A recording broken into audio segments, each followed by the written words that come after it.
The phone call came on a Tuesday afternoon while I was reviewing contracts at my Boston law office.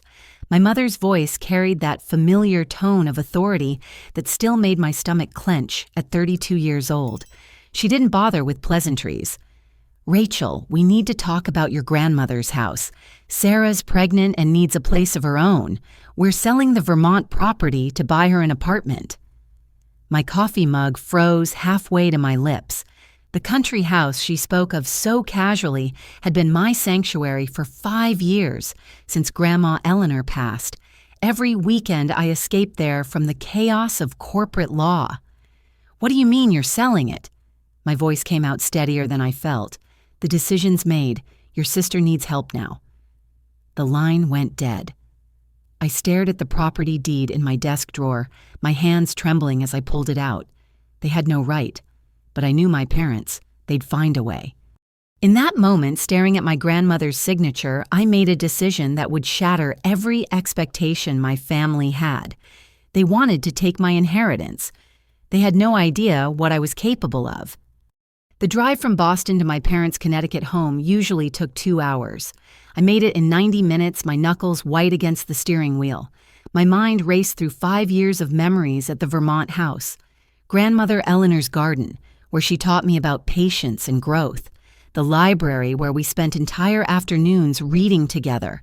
The kitchen, where she shared stories of her own struggles with my parents' greed. I found them in the dining room papers spread across the mahogany table like battle plans. My father, Thomas, looked up with that practiced smile that never reached his eyes. He'd perfected it during his years as a financial advisor, the same smile he wore when convincing clients to make investments that benefited him more than them. "Rachel, good. We were just finalizing details with the realtor." He pushed a stack of documents toward me. "Johnson Properties offered $800,000. Quick cash deal." "The house is worth at least $1.2 million. My voice cut through the room's false warmth. Sarah sat in the corner, one hand resting on her supposedly pregnant belly. Her husband, Mark, didn't even look up from his phone, his fingers swiping through apartment listings in Manhattan's most expensive neighborhoods. My sister had gained weight, but something about her pose seemed rehearsed, like she'd practiced it in front of a mirror. "The market's tough right now." My mother, Patricia, interjected her pearl necklace, catching the light as she leaned forward. "Besides, your sister needs stability for the baby. You have your career. You don't need that old house." I picked up the papers, my legal training immediately catching discrepancies. "These documents are dated 3 weeks ago. You've been planning this behind my back." My father's smile faltered for a second. "We're your parents. We know what's best for the family." "The house is in my name. Grandmother left it to me specifically." "About that." Thomas pulled out another folder. "There's a provision in the will. Since you were under 27 when Eleanor passed, we maintain custodial oversight of the property until you demonstrate financial maturity." My blood ran cold. I'm 32. I've been financially independent since law school. The clause states we determine when you've reached appropriate maturity. His smile returned sharper this time. I flipped through the pages, my heart sinking with each paragraph of legal manipulation. They'd found a loophole, probably with the help of their lawyer friend who'd always given me unsettling looks at family gatherings. "This won't hold up in court," I said, though we all knew court proceedings could take years. Sarah finally spoke, her voice dripping with fake sweetness. "Rachel, why are you being so selfish? My baby needs a proper home.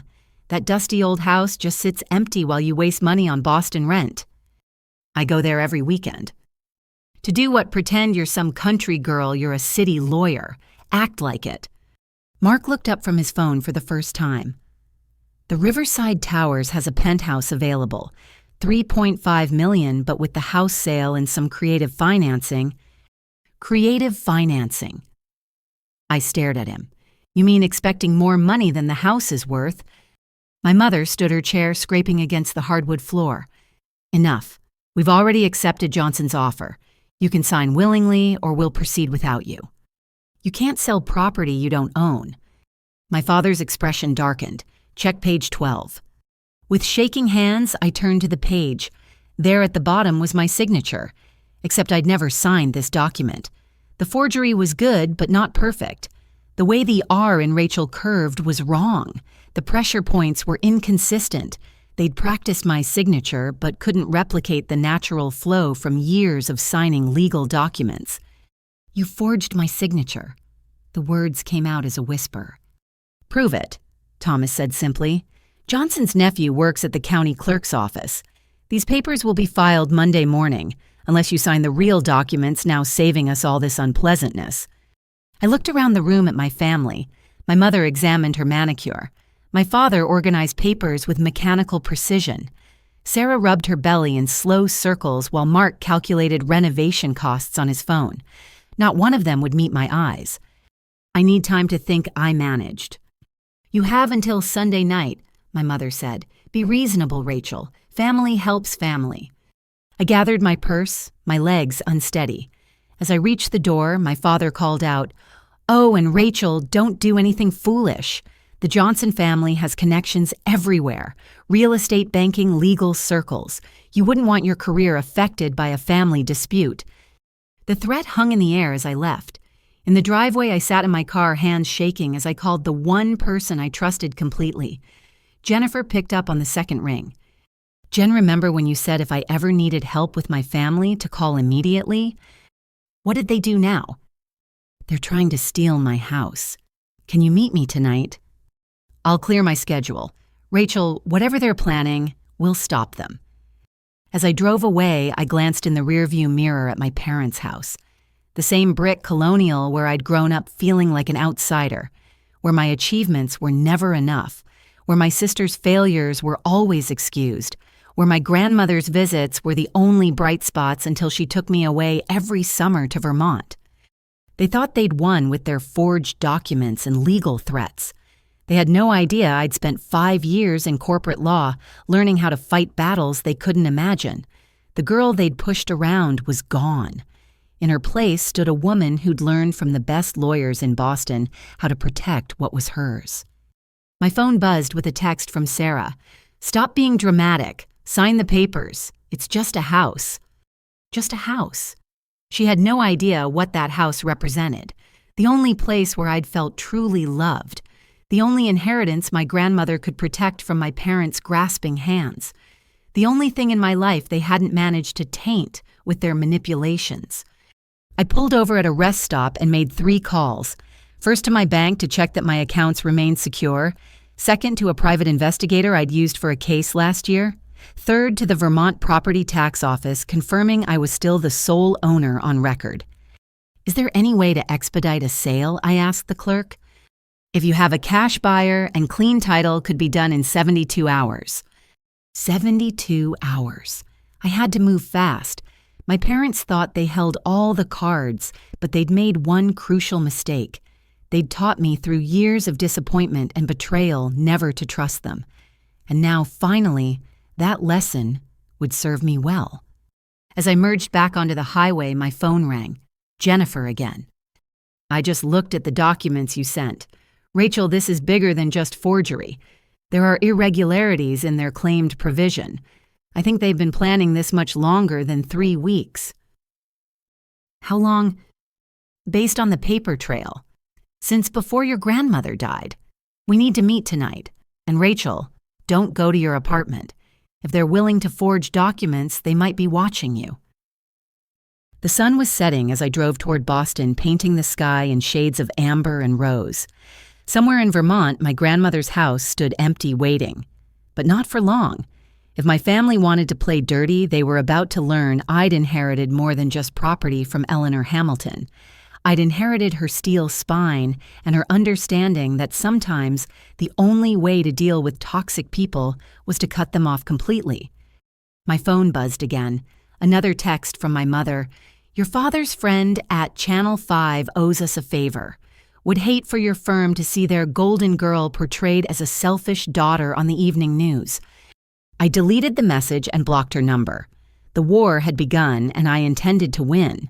Not just for me, but for my grandmother who'd seen this coming and tried her best to protect me. Her house wouldn't fall into their hands. Whatever it took, whatever the cost, I would make sure of that. Jennifer's corner office on the 40th floor of the Prudential Tower offered a view of Boston that usually calmed my nerves. Tonight, the city lights below seemed to pulse with the same urgency I felt. She'd ordered Chinese takeout, but the containers sat untouched as we spread documents across her conference table. "Your parents are amateurs," Jennifer said, adjusting her reading glasses. "Good enough to fool someone who doesn't know law, but this provision they're claiming it's tissue paper." She highlighted a section of my grandmother's will. "See this language, sole and exclusive ownership. No conditions, no oversight provisions. They inserted a fake addendum. Can we prove it?" "We don't have to. We just need to move faster than them." Jennifer pulled out her laptop. "I have a client who specializes in quick real estate acquisitions. Discrete cash purchases, no questions asked. He's been looking for properties in Vermont." "Why the secrecy?" She hesitated. "His identity needs to remain confidential until closing. He's particular about privacy. But Rachel, he'll pay market value in cash close in 48 hours and handle everything through my office. No paper trail leading back to you until it's done."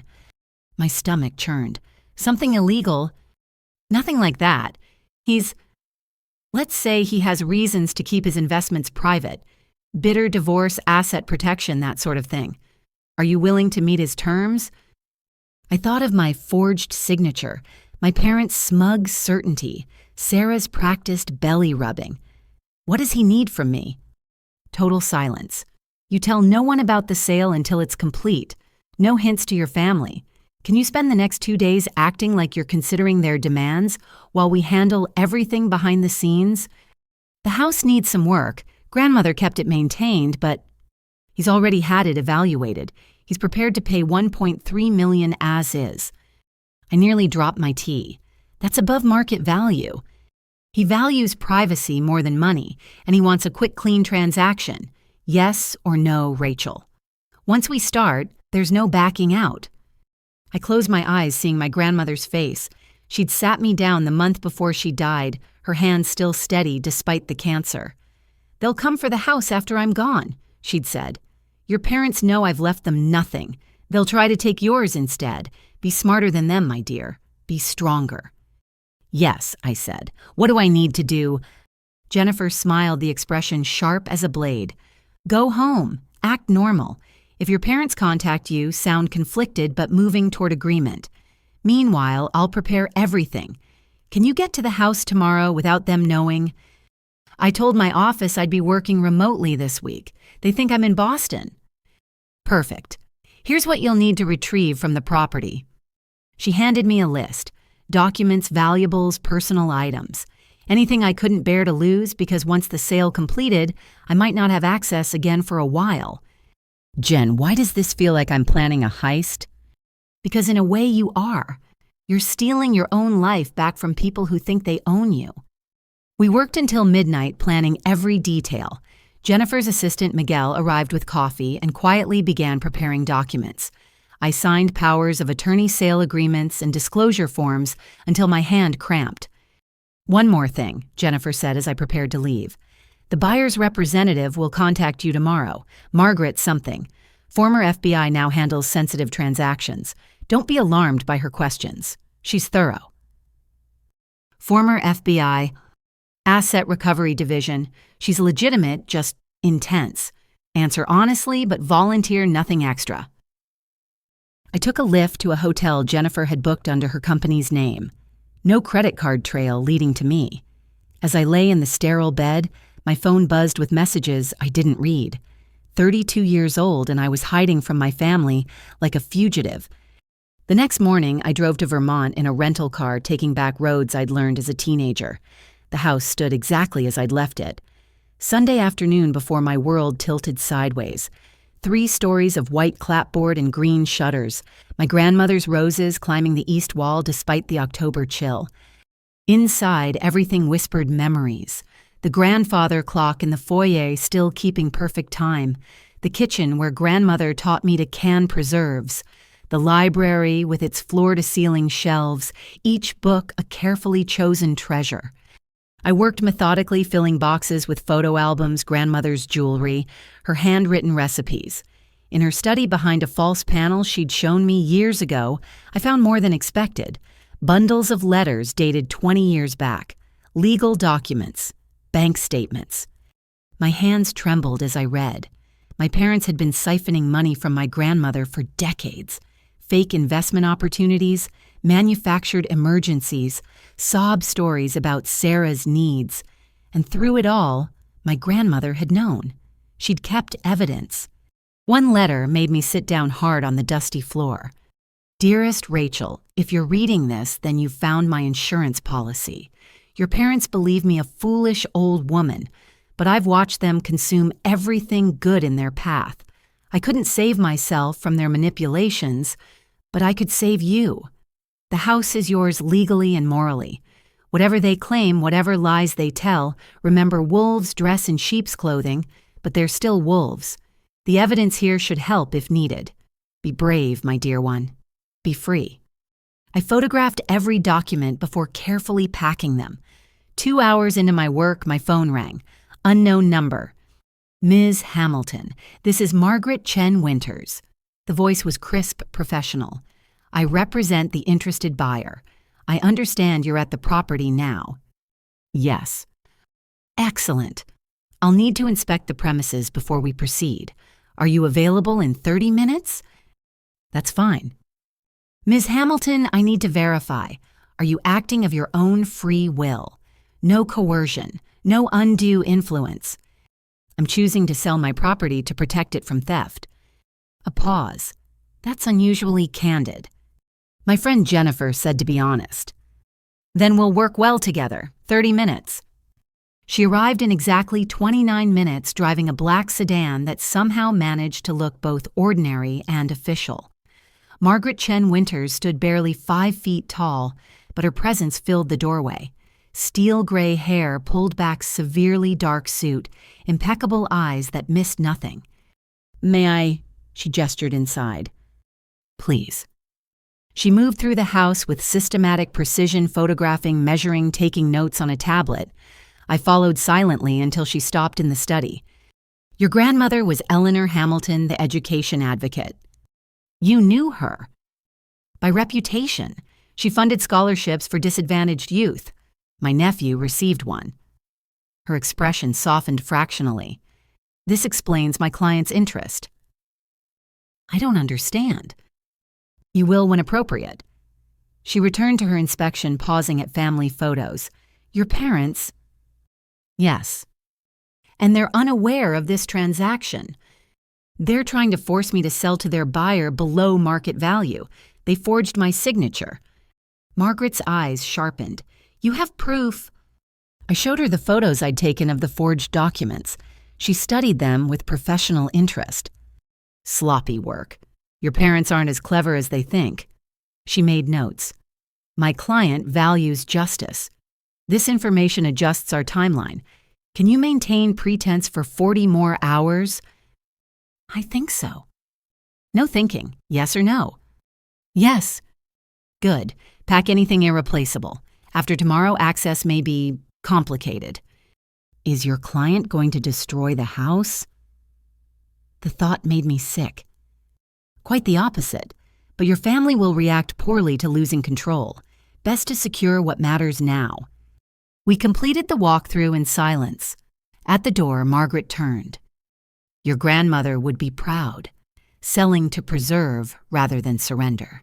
The distinction matters. After she left, I finished packing. 6 boxes of memories loaded into the rental car.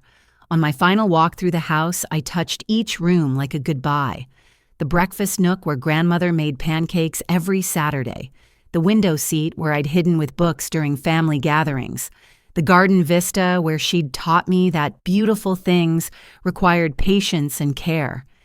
My phone buzzed. Sarah. Mom says you haven't answered about signing. Stop being selfish. My morning sickness is terrible. I typed back, thinking it over. Need until Sunday. Her response was immediate. Don't screw this up for me, Rachel. I deleted the conversation and blocked her number too. Tomorrow the papers would be signed. In 48 hours, my family's scheme would crumble. The thought should have brought satisfaction. Instead, I felt only sadness for the family we could have been if greed hadn't poisoned every interaction. That night back in the hotel, Jennifer called. Margaret was impressed. The buyer wants to proceed immediately. Can you be at my office tomorrow at 10?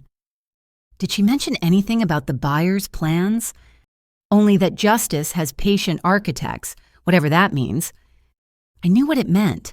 Someone else had been wronged by my parents, someone with resources and patience.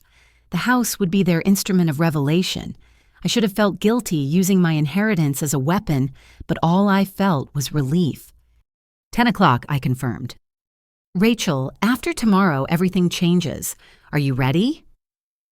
I looked at the boxes stacked in my room, a lifetime of real memories salvaged from a house built on love, not lies. I've been ready for years. I just didn't know it. Get some sleep. Tomorrow you take your life back. But sleep wouldn't come. Instead, I read my grandmother's letters, each one revealing another layer of my parents' deceptions. By dawn, I understood the full scope of their betrayals. The house wasn't their first target, just their boldest. They'd been circling like vultures long before grandmother died. Well, tomorrow the vultures would discover their prey had vanished, and in its place something they never expected: consequences. The morning sun cast long shadows through the Vermont house as I made my final inspection. I'd arrived early, wanting one last moment alone before everything changed. The breakfast table still held my grandmother's china, each piece a memory of quiet mornings together. I was photographing the dining room when I heard it, a faint creak from upstairs. My body tensed. The house was supposed to be empty. I climbed the stairs slowly, avoiding the squeaky third step from habit. The sound came again from grandmother's study. Heart pounding, I pushed open the door to find chaos. Drawers pulled out, papers scattered, and the false panel I'd discovered yesterday hanging open. But that wasn't what made my blood freeze. On the desk lay fresh documents placed deliberately where I'd find them, letters in my grandmother's handwriting I'd never seen before. I picked up the top one with trembling hands. My dear friend Dorothy, I fear this may be my last correspondence. Patricia and Thomas have intensified their pressure. They believe I don't know about the forged checks the diverted donations meant for your scholarship fund. $23,000 stolen, and they smile at Sunday dinner as if their hands are clean. Dorothy, why did that name sound familiar? The next letter provided the answer. The business partnership you trusted them with has been perverted into their personal piggy bank. They've hidden the theft well, but I've kept records. One day the truth will surface. I pray you'll forgive an old woman's cowardice in not speaking sooner. My daughter's greed breaks my heart, but I cannot let it break others. I sank into grandmother's chair, the weight of discovery crushing. My parents hadn't just stolen from family. They'd destroyed a business partnership, embezzled charitable funds, built their comfortable life on the ruins of trust. A photograph slipped from between pages. My parents, young and smiling, standing with an elegant Asian woman at what appeared to be a business launch. Hamilton Chen Innovations read the banner behind them. Dorothy Chen. She'd been their partner. My phone buzzed. Jennifer, change of plans. Can you meet at the property? Instead, buyer wants final walkthrough. Something felt wrong. Jennifer was meticulous about security, and she'd insisted yesterday on meeting at her office. I started to type a response when another sound came from downstairs. The front door. Footsteps. I grabbed the letters and crept to the landing. Through the banister, I could see two figures in the foyer. Sarah and Mark, but something was different. Sarah moved with quick efficiency, no hand on her supposedly pregnant belly. She pulled out her phone, typing rapidly. "The coast is clear," she said. "Rachel's car isn't here. We can load up the valuable stuff before anyone notices." Mark wheeled in a dolly. "You sure about this? Breaking and entering is serious." "It's not breaking in when you have a key." Sarah dangled a key ring. "Besides, once Mom and Dad file those papers Monday, this place is technically ours anyway. We're just getting a head start." "What about your pregnancy symptoms?" Sarah laughed, the sound sharp and ugly. "Please, Like I'd actually get pregnant before securing the money. The belly padding works perfectly. Even had Rachel's bleeding heart going. I pressed record on my phone, angling it between the banister posts. The pregnancy test you showed your parents. Photoshop and tears. Mom wanted to believe it so badly she didn't look closely. Dad doesn't care as long as he gets his cut. The plan was always to fake a miscarriage after we got the house money. Tragic loss, no questions asked. They moved toward the living room. I heard ceramic breaking. Careful, Sarah snapped. The grandmother's Limoges is worth $12,000. I already have a buyer lined up.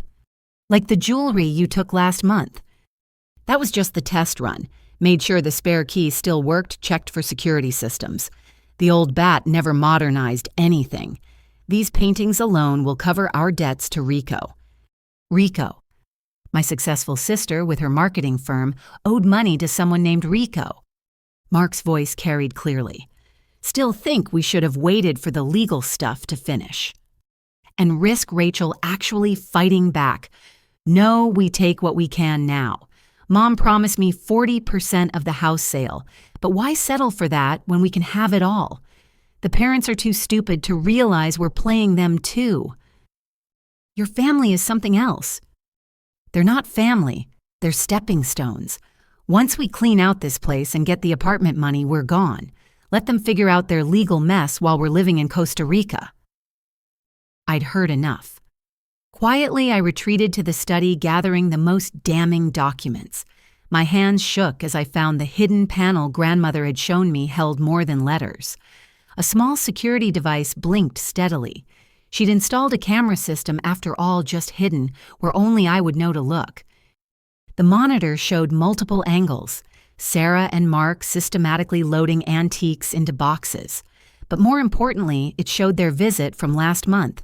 Clear footage of them breaking in using the spare key to ransack rooms, Sarah pulling off a foam pregnancy belly to fit through tight spaces. I copied the files to my phone, my lawyer's mind already building the case. Breaking and entering grand theft fraud conspiracy. My sister had handed me everything I needed. A door slammed downstairs. New voices, my parents. "Sarah, what are you doing here?" My mother's shrill tone echoed. "Getting what's mine." Sarah's voice had turned cold. "You promised me this house money, but you're too slow, taking matters into my own hands." "You can't just steal things." My father sounded genuinely shocked. "Like you stole from Dorothy Chen. Oh yes, I know all about your dirty little secrets. 20 years of fraud and you thought you were so clever. I learned from the best daddy." I crept back to the landing, still recording. My mother stood in the foyer, her face flushed with anger. "Everything we did was for this family, for you and Rachel. For us." Sarah laughed. "You stole Dorothy's innovations, destroyed her business, used her money to buy your perfect Connecticut life, and now you're stealing from Rachel to give to me. Well, guess what I'm cutting out the middleman. Mark and I are taking what we want and leaving. Good luck explaining to Rachel why her house is empty." "You ungrateful brat!" Thomas stepped toward Sarah, but Mark blocked him. "Touch her and I'll call the cops. Wonder what they'd think about those forged signatures you're planning to file Monday." Patricia gasped. "You wouldn't dare expose family business." "Family?" Sarah's voice dripped contempt. "You taught me family is just people you can manipulate without consequences. Well, surprise. I'm graduating from your school of dysfunction." "We'll cut you off," Thomas threatened. "Not another penny. With what money I've seen your finances. You're leveraged to the hilt. Without this house sale, you'll lose everything within 6 months. The Connecticut house is double mortgaged. Your retirement accounts are empty. You need this sale more than I do." The silence that followed was deafening. Then my mother's voice, smaller than I'd ever heard it. "How do you know that?" "Because unlike you, I actually am smart. I've been watching, learning, preparing. Did you really think I'd follow your path, scrambling for scraps always one step ahead of bankruptcy? No, I'm taking what I need and disappearing." "Sarah, please." Patricia's voice broke. "We're your parents." "You're criminals who happen to have children. There's a difference." I heard boxes being loaded, furniture scraping, my family destroying each other in real time while I held evidence that could destroy them all. The irony wasn't lost on me. They'd come to steal from me and ended up exposing themselves. My phone vibrated. The real Jennifer. "Where are you? You missed our 10 o'clock. I typed quickly, "At the house. Family showed up. Call police." Her response was immediate. "Stay hidden. On our way." But I couldn't stay hidden, not when I heard what came next. "Is that gasoline?" Mark's voice carried alarm. "Insurance policy," Sarah said casually. "Accidental fire during renovation. We get the insurance money plus everything we're taking now. 2 birds, 1 match." "You're insane," Thomas breathed. "I'm practical. You taught me that too. Never leave money on the table." I couldn't let them burn my grandmother's house. I stepped onto the landing phone held high. "I've recorded everything," I called down. "The police are on their way." 4 faces turned up to me in shock. Sarah recovered first, her face twisting into something ugly. "Little perfect Rachel, always grandmother's favorite. You think you're better than us." "I think I'm not a criminal." I kept recording. "The pregnancy, the theft, the planned arson. It's all here." Mark bolted for the door boxes, forgotten. Sarah screamed after him, her carefully constructed image shattering. My parents stood frozen, their scheme crumbling around them. "You recorded your family." Patricia's voice was hollow. "I recorded criminals planning to burn down my house."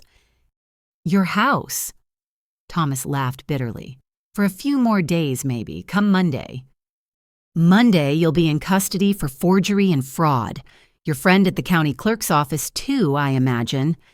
Sirens wailed in the distance. Sarah looked between the door and the gasoline can, calculating. Then she ran, abandoning everything, including her parents. "Sarah," Patricia called after her, "don't leave us." But she was gone, the door hanging open like an accusation. My parents looked up at me, and for the first time in my life, I saw them clearly. Not the authority figures who'd controlled my childhood, not the disappointed parents who'd found me lacking, just 2 aging criminals whose schemes had finally caught up to them. "Rachel," my father tried his salesman voice, "we can work this out. Family doesn't involve police." "You're right," I said, starting down the stairs as sirens grew louder. "Family doesn't forge signatures or steal inheritances or plan arson, which means we're not family. We're just people who share DNA." The police arrived as I reached the foyer. Through the door, I saw Margaret's black sedan pulling up behind them. The buyer's representative had perfect timing. As officers entered, I handed them my phone, the evidence clear and damning. My parents didn't resist as they were led away. They seemed smaller somehow, their power revealed as nothing more than manipulation and lies. The house stood intact around us, grandmother's legacy preserved through truth rather than deception. Margaret approached as the last police car left. "Your buyer still interested?" I asked. She smiled, an expression that transformed her stern face. "More than ever.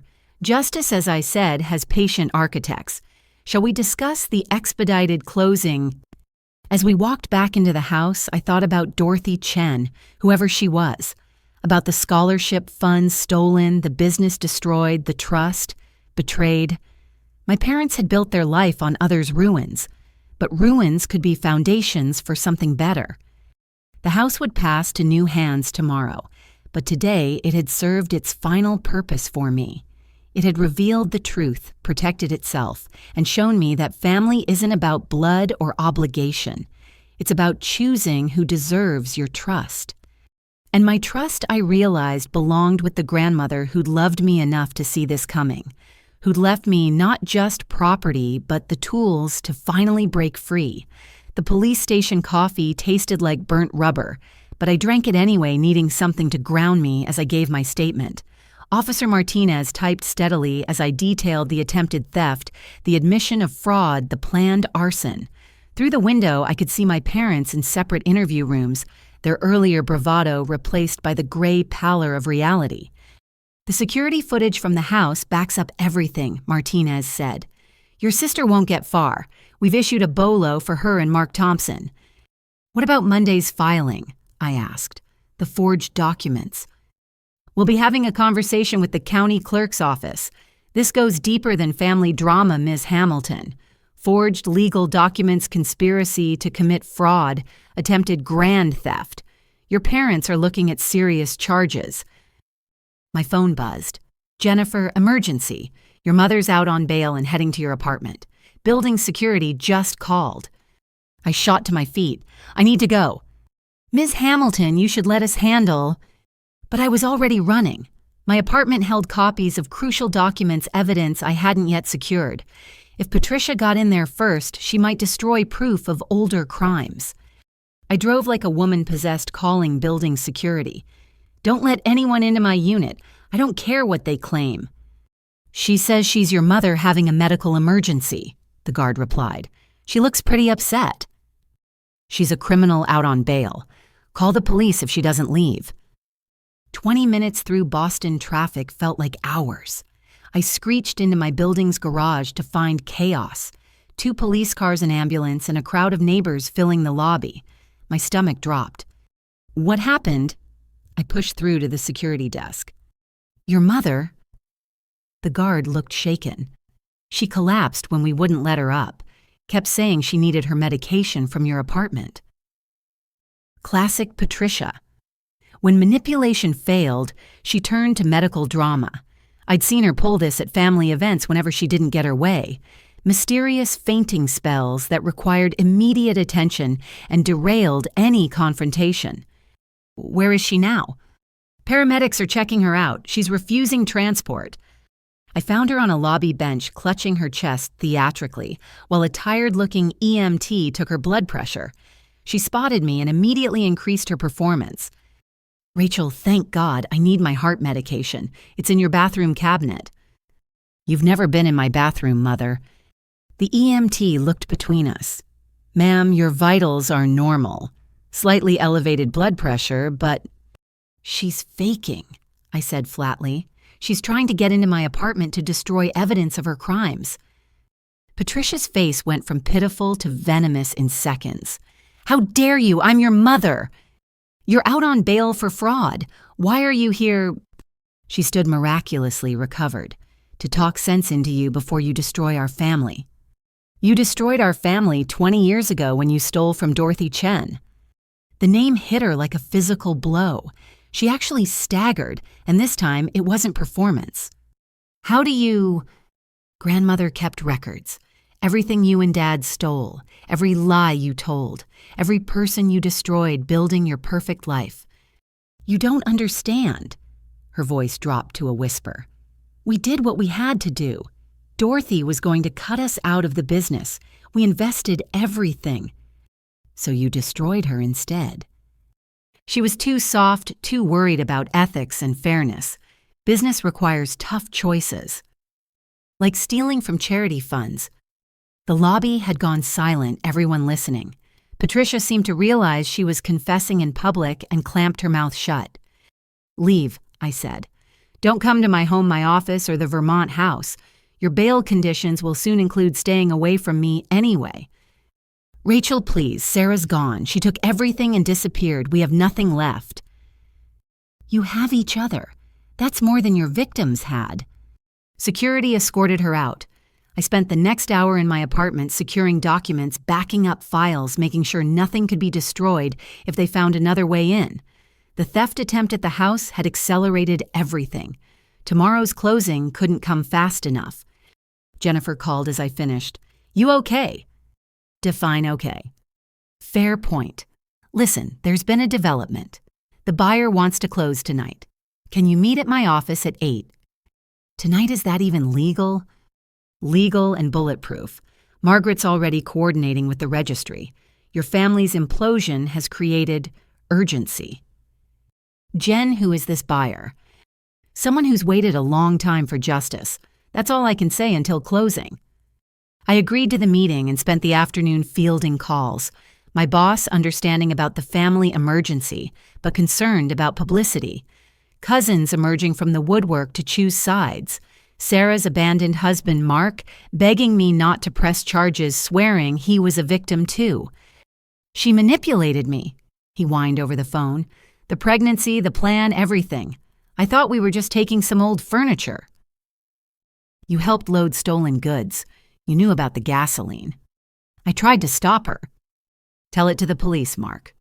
As evening approached, I sat in my apartment watching the sunset over the Charles River. By tomorrow, the house would belong to someone else.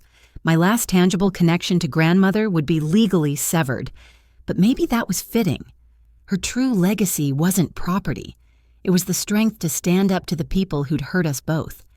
My phone rang. Unknown number. I almost didn't answer, but something made me pick up. "Hello, Rachel." Sarah's voice was different, cold, controlled. "Having fun destroying the family? Where are you?" "Somewhere you'll never find me. But I wanted you to know something. You think you've won, you've lost everything. Mom and Dad will never forgive you. The family will always remember you as the traitor who chose money over blood." "I chose truth over crime." "Same thing in our family." She laughed bitterly. "You were always the righteous one. Grandmother's perfect angel who could do no wrong. Did you know she left me nothing, not a single penny or memory? Everything to you." "You stole from her while she was dying, Sarah. She knew." A pause. "I needed money. My business was failing. She had so much. And instead of asking for help, you took, just like Mom and Dad taught you." "Don't you dare judge me. You with your perfect job and your inherited house and your moral superiority.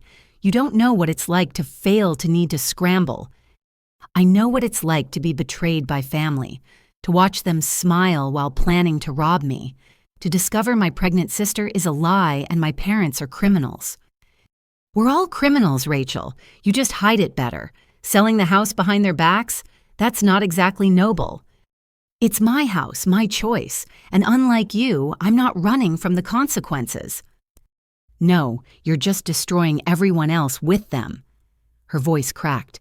"I'm pregnant, Rachel. For real this time. Found out yesterday. Ironic, right? Fake it until you make it, and now I'm actually carrying a child I'll have to raise alone on the run because my sister chose revenge over family." I couldn't tell if this was another manipulation, with Sarah truth and lies blended until even she couldn't distinguish them. "Turn yourself in," I said. "Face what you've done. Maybe they'll be lenient." "Like you were." She laughed again, harsh and broken. "Goodbye, Rachel. Enjoy your empty victory. When you're old and alone, remember you chose this." The line went dead. I sat holding the phone, her words echoing. Was she right?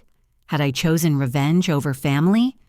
No, I'd chosen justice over enabling, truth over comfortable lies. If that meant being alone, so be it. Better alone than surrounded by people who saw me as nothing more than an ATM with emotional buttons to push. 7:30 came quickly. I dressed carefully, choosing the suit I wore for major court appearances. This felt like a trial's end, the moment when verdicts are read and lives change course.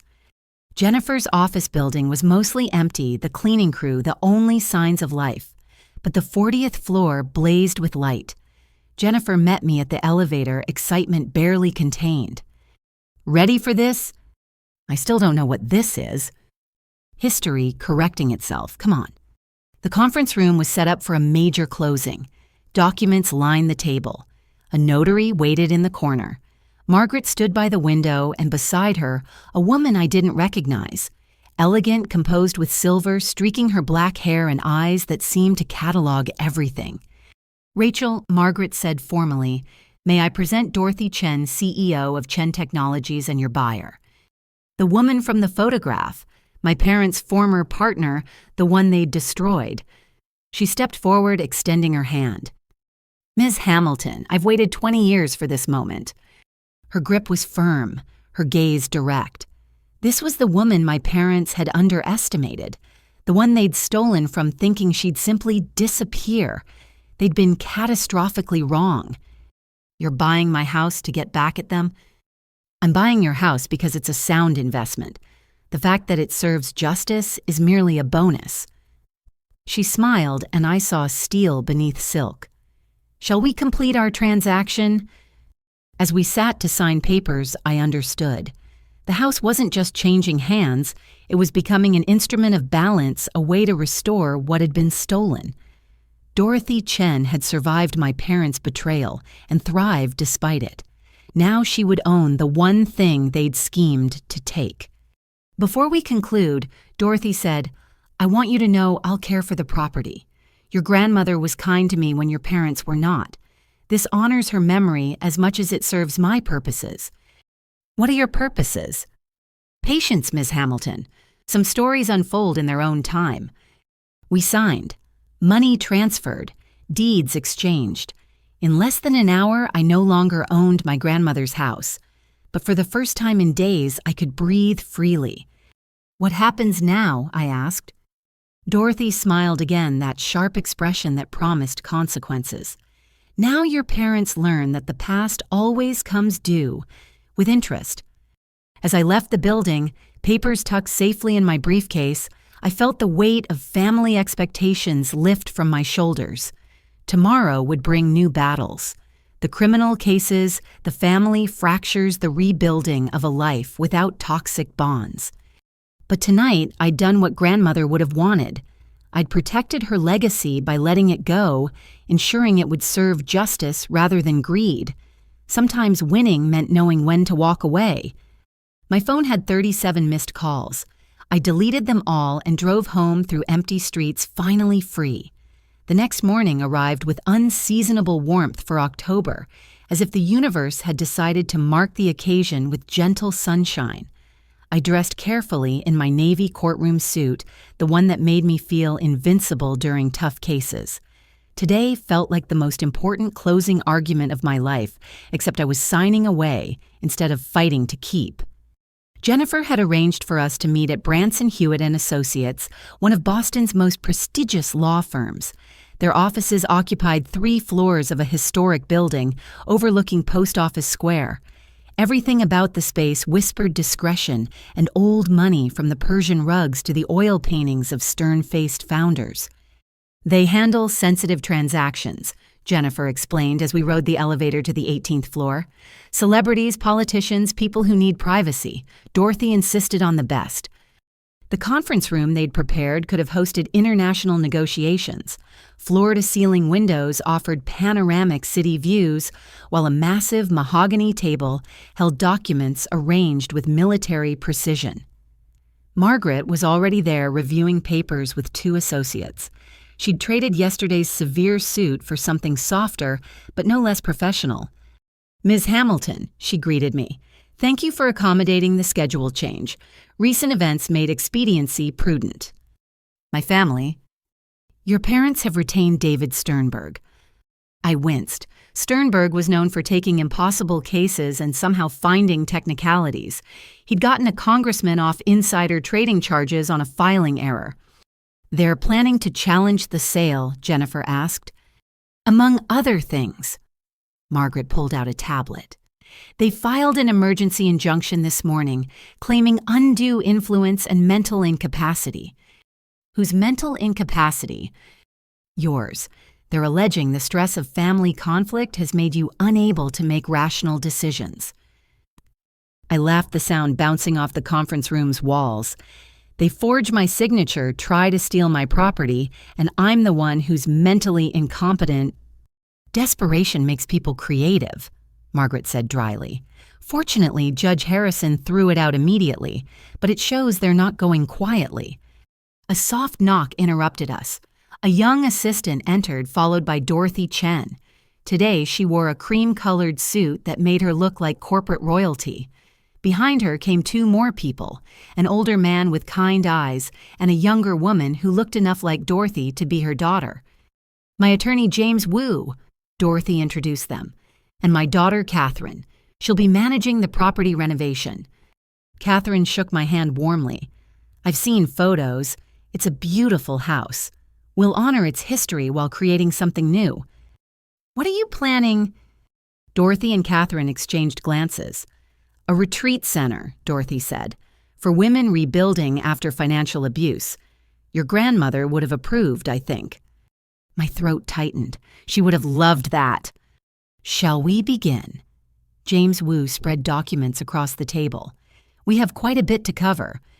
The next hour was a blur of signatures, notarizations, and wire transfers. $1,300,000 deposited into an escrow account Jennifer had established. More money than I'd ever seen at once. Freedom and loss combined in a string of numbers. Throughout it all, Dorothy watched me with those calculating eyes. Finally, as we neared the end, she spoke. "You're wondering why I'm really doing this?" The thought crossed my mind. She reached into her briefcase and pulled out a photograph. Younger versions of themselves, my parents, Dorothy, and a man I didn't recognize, stood in front of a building with a grand opening banner. Hamilton Chen Innovations, founded in 2004. Your parents had the connections. I had the technology, and my late husband had the business acumen. We were going to revolutionize data security. What happened?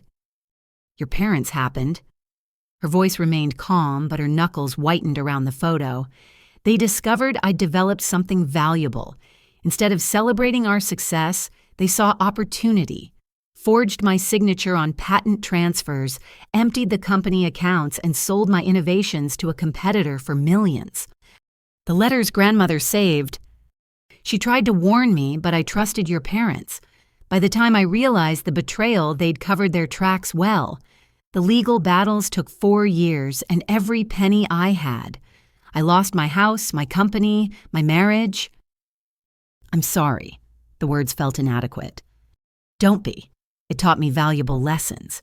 I rebuilt stronger and smarter. Chen Technologies is now worth 100 times what our partnership ever was. But some debts require more than money to settle. Margaret cleared her throat. Speaking of which, there's a detail we haven't discussed. The contents of the house. I frowned. What about them? Your parents seem to believe certain items belong to them. They've provided a list. She slid papers across to me. Apparently, they claim to have purchased various antiques and artwork for your grandmother. I scanned the list, anger building with each line. The Tiffany lamps grandmother inherited from her mother, the piano she'd played since childhood, even her personal jewelry. These are lies. Everything on this list was grandmother's before she even met my father. We assumed as much, Dorothy said, but they'll likely attempt to remove these items. Margaret has a solution. Margaret smiled an expression that transformed her stern features into something almost predatory. I've arranged for a moving company to pack and store everything of value immediately after closing. Professional inventory, photographic documentation, climate-controlled storage. Your parents won't find so much as a spoon when they arrive. You think they'll try to break in again? I think they're desperate people facing prison. They'll try anything. James Wu pushed another document forward. This grants you access to the storage facility. Everything will be preserved until the criminal cases are resolved. After that, you can decide what to do with the contents. I signed, grateful for their foresight. You've thought of everything. I've had 20 years to plan, Dorothy said simply. As we finalized the last documents, my phone buzzed continuously. I'd silenced it, but the screen showed a stream of messages. Patricia Thomas' cousins, aunts, even Sarah's husband Mark. The family network activating like antibodies against infection. You should know, Margaret said, watching me decline another call. Your parents visited 3 other law firms this morning, trying to find someone to take their case.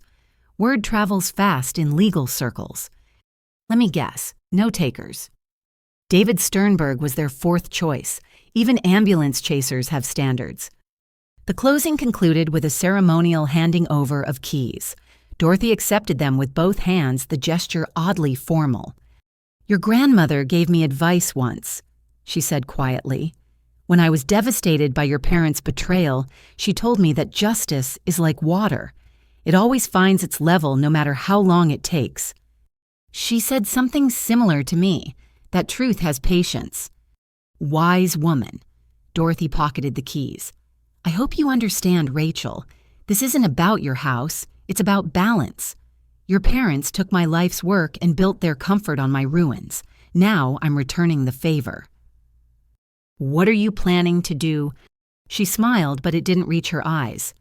Nothing they didn't do to me, I'll simply be more thorough. We shook hands all around the ritual of legitimate business properly concluded. As Jennifer and I prepared to leave, Catherine Chen approached. I meant what I said about honoring the house's history. Would you like to be involved in the retreat planning? Your insights could help shape something meaningful. I'd like that, I said, surprised by how much I meant it. In the elevator, Jennifer was unusually quiet. Finally, as we reached the lobby, she spoke. How does it feel? Like I just armed a nuclear weapon aimed at my parents. They armed it themselves 20 years ago. You just provided coordinates. Outside, Boston buzzed with typical Saturday energy. Tourists wandered through Post Office Square taking photos of the historic architecture. Normal people living normal lives, unaware that a few floors above the machinery of revenge had clicked into motion. My phone rang again. This time I answered. Rachel, my Aunt Louise, my mother's sister. I just heard. Patricia's hysterical. She says you sold the house out from under them. I sold my house, yes. To that Chinese woman, they cheated. I bristled at the description. To Dorothy Chen, a successful businesswoman who made a fair offer. Oh, honey, Louise sighed. Do you know what you've done? Your mother just told me everything. About the forgery, the arrest Sarah running, the family's in chaos. The family's been in chaos for years, Louise. We just hid it better before. But to choose her over your own blood. I chose honesty over crime. If that makes me a traitor, I'll wear the label proudly. Your mother wants to meet. She says if you'll call off this sale, they'll forget everything. Start fresh. The sale is done. I'm holding the check. Silence. Then quietly, she's going to destroy them, isn't she, Dorothy? She's going to take everything. She's going to take what they took from her, with interest. That sounds like revenge. It sounds like consequences. Louise sighed again. I tried to warn Patricia years ago that their schemes would catch up, but she was my sister, so I stayed quiet. Maybe if I'd spoken up then. We all made choices, Louise. Now we live with them. After I hung up Jennifer and I walked to a nearby cafe, over coffee, she helped me process what had just happened. You know, there's no going back, she said gently. Whatever relationship you had with your family, it's over. It was over the moment they forged my signature. I just made it official. Dorothy's not going to stop at the house. You realize that. I thought of the steel in Dorothy's eyes, the patient accumulation of evidence, the careful planning. I know. And you're okay with that? My parents destroyed her life and used the profits to fund mine, my education, my comfortable childhood, even my career launch, all built on stolen money. I stared into my coffee. Maybe watching them lose everything is the only way to balance those scales. That's very Old Testament of you. Sometimes the old ways are best. My phone buzzed. A text from an unknown number, but I recognized the format. A bank notification. The wire transfer had completed. $1.3 million sat in my account. Blood money, in a way. The price of choosing truth over family. But as I sat in that cafe watching normal people live their normal lives, I felt something I hadn't experienced in years clean. The weight of family secrets of complicity, through silence of pretending not to see the rot beneath our respectable surface. All of it lifted. Another text this time from Margaret. Movers on site. Your parents just arrived and are arguing with security. Local police en route. I showed Jennifer, who whistled low. They don't give up. They can't. Without the house sale, they're finished. Still feel clean. I considered the question. My parents were probably standing in the driveway right now watching strangers pack up what they considered theirs, facing the reality that their decades of deception had finally come due. Did I feel guilty? Yes, I said finally. I feel clean. And I did. Because for the first time in my life, I'd chosen truth over comfort justice, over family loyalty. The price was steep. I'd lost my parents, my sister, my extended family's approval. but I'd gained something more valuable, the knowledge that I could stand up to them, that I could break the cycle. "Come on," Jennifer said, throwing money on the table. "Let's go celebrate your freedom." As we left, my phone rang once more. Dorothy Chen. "The house is secured," she said simply. "Your family's belongings have been removed from the property. What comes next may be difficult to watch." "I understand. Your parents took everything from me, my work, my marriage, my faith in people. I rebuilt, but the scars remain.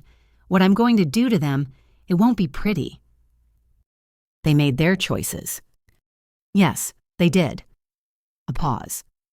"Your grandmother would be proud of you, Rachel. You broke the pattern." The call ended. I stood on the sidewalk, Jennifer beside me, and looked up at the clear October sky. Somewhere across the city, my childhood home was being transformed into an instrument of justice. My family was fracturing beyond repair, and I was free. The sale was closed, the consequences were beginning, and I was ready for whatever came next. 2 weeks passed in a blur of legal consultations, family drama, and the strange quiet that comes after making an irrevocable choice. I threw myself into work taking on extra cases to avoid thinking about what was happening at the Vermont house. But Thursday night, as I reviewed depositions in my apartment, my phone erupted with calls. Sheriff Thompson from Woodstock. I'd known him since childhood. He used to stop by grandmother's house for her famous apple pie during his patrols. "Rachel, we have a situation at the Hamilton property. Your father's been arrested." My coffee mug slipped splashing documents with dark stains. "What happened?" "Breaking and entering, attempted burglary, property damage, and resisting arrest. He had a moving truck and a crew. Claimed he owned the place, got violent when we explained otherwise. He's in county lockup." "Is everyone okay?" "Your father's got a bloody nose from struggling with my deputies. More ego damage than anything else. But Rachel, there's more. This wasn't some spur-of-the-moment thing. They had floor plans, inventory lists, even scheduled buyers for what they planned to take." I sank into my couch. Security footage shows multiple individuals. We're still sorting identities, but your brother-in-law, Mark Thompson, was definitely there. And Rachel. The new security system is extensive. We have everything. Audio, video, multiple angles. Your father had no idea he was being recorded the entire time. Dorothy's system. Like something out of a federal building. Motion sensors, night vision, immediate cloud backup. Your father spent 20 minutes trying to disable what he thought was the system. Turns out he was disconnecting the old doorbell. Despite everything, I almost smiled. My father, so convinced of his technological superiority, outsmarted by proper planning. "The new owner wants to press full charges," Thompson continued. "She's already sent her legal team. This is going to get complicated." "I'll drive up tonight." "That's not necessary, but Rachel, you might want to prepare yourself. The footage, it's not flattering. Your father said things. About you, about the family. Its evidence now might become public." After hanging up, I sat in the dark processing. My father, the man who'd taught me to ride a bike and cheated Dorothy Chen in the same year, who'd walked me down graduation stages while planning to steal my inheritance, now sitting in a cell he'd built with his own greed. The phone rang again, my mother hysterical. "Your father's been arrested. They're treating him like a common criminal." "He broke into someone else's property, Mom. That literally makes him a criminal." "It's our house, that woman stole it." "I sold it. Legally, with full documentation." "Under duress, you were manipulated. We have proof." "What proof?" "Dr. Morrison agrees your recent behavior indicates severe emotional distress. He's willing to testify." I laughed harsh and bitter. "Dr. Morrison? Your golf buddy who lost his license for overprescribing pain medications. Good luck with that." "How can you be so cold? Your father's in jail." "Because he committed crimes. This is what consequences look like." "Consequences." Her voice rose to a shriek. "That Chinese woman is destroying us. She's already contacted your father's old clients telling lies about embezzlement. The truth about embezzlement, you mean? She's turned our friends against us. The country club revoked our membership. The Hartfords won't return our calls. She's poisoning everyone with her version of history. The documented version with evidence. Evidence she fabricated. Your father's a respected businessman who's currently in jail for burglary. A pause. When she spoke again, her voice was different, calculating. Rachel, you can stop this. Call Dorothy. Tell her you made a mistake. We'll pay back whatever she thinks we owe. Not because we did anything wrong, but to end this nightmare. Pay her back with what money? Another pause. We'll figure it out. Sell some assets. Your father has investments. Had investments, past tense.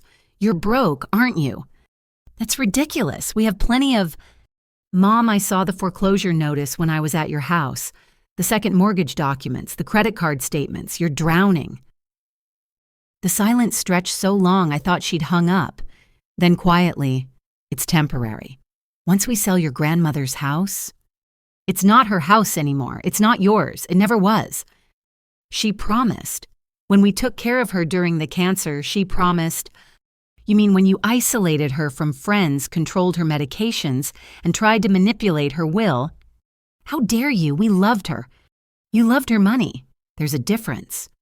She started crying, but they were the practiced tears I'd seen my whole life, the ones that appeared whenever accountability threatened. I need you to wire bail money, she said through the sobs. $50,000. I can't get it until morning when banks open. No. No, he's your father. He's a criminal who tried to rob me, twice. Family doesn't abandon family. Tell that to Dorothy Chen. She was Dad's business partner, practically family, until you destroyed her. That was business. This is different. You're right. This is personal, which makes it worse. I hung up and blocked her number. 5 minutes later, calls started from other relatives. I let them go to voicemail, each message a variation on the same theme. How could I betray family? How could I be so heartless? How could I choose that woman over blood? By midnight, I gave up on work and drove to Vermont. I needed to see what my father had done, what desperation looked like when caught on camera. The house looked different in the darkness. New floodlights illuminated every angle. Security company signs dotted the lawn. A patrol car sat in the driveway, deputy inside drinking coffee. Ms. Hamilton. Deputy Chen approached. No relation to Dorothy, just one of life's ironies. Sheriff said you might come by. The owner left instructions. You're welcome to view the footage if it helps with your statement. Inside the house was transformed. The familiar furniture gone, replaced by industrial equipment. Computers, monitors, filing systems. Catherine Chen emerged from grandmother's former study laptop in hand. Rachel, I'm sorry about the circumstances. My father... In custody. Arraignment tomorrow morning. She gestured to a bank of monitors. Would you like to see what happened? I nodded, though my stomach churned. Catherine pulled up the footage, multiple angles syncing to tell the story. 11:47 p.m. My father's Lexus pulls up, followed by a moving truck. 4 men exit, including Mark. They wear black clothing, surgical gloves. My father produces keys, the ones I'd given back to my parents years ago, never thinking to change the locks. 11:52 p.m. They discover the locks have been changed. My father's face contorts with rage. He kicks the door, then pulls out a crowbar. The respectable businessman becomes a common burglar. 11:58 p.m. The door splinters. Alarms shriek. My father shouts orders directing men to specific rooms. The Tiffany lamps first, then the silver quick before. 12:01 a.m. Police arrive. My father tries to run, then fights when cornered, throws punches like a drunk frat boy. Deputy Chen takes him down with professional efficiency. But it was the audio that broke something in me. As they cuffed him, my father ranted. About me, about Dorothy, about everyone who'd betrayed him. My daughter's a traitor, selling out her family for money. Just like her grandmother always thought she was better than us. I should have known she'd turn out worthless. spending all that money on her education, and she destroys us. The Chinese bitch probably promised her a cut. The slurs continued. Racial epithets about Dorothy, misogynistic rants about women in business, threats against me that made the deputies exchange glances. This wasn't a desperate father. This was an entitled man who'd never faced consequences falling apart at the first touch of justice. "I've seen enough," I said quietly. Catherine closed the laptop. "I'm sorry. That must be difficult to hear." "It's clarifying, actually. He's showing who he always was. The mask just finally slipped." "My mother wanted you to know the retreat center is still planned. This doesn't change anything. If anything, it reinforces the need." Women rebuilding after financial abuse, I remembered. Like your mother did. Like you're doing now. She touched my shoulder gently. "It's not easy breaking free from toxic family, but it's necessary." We talked for another hour about the renovation plans, about the support programs they'd offer, about turning a house built on love corrupted by greed into something healing again. As I prepared to leave, Catherine handed me an envelope from my mother.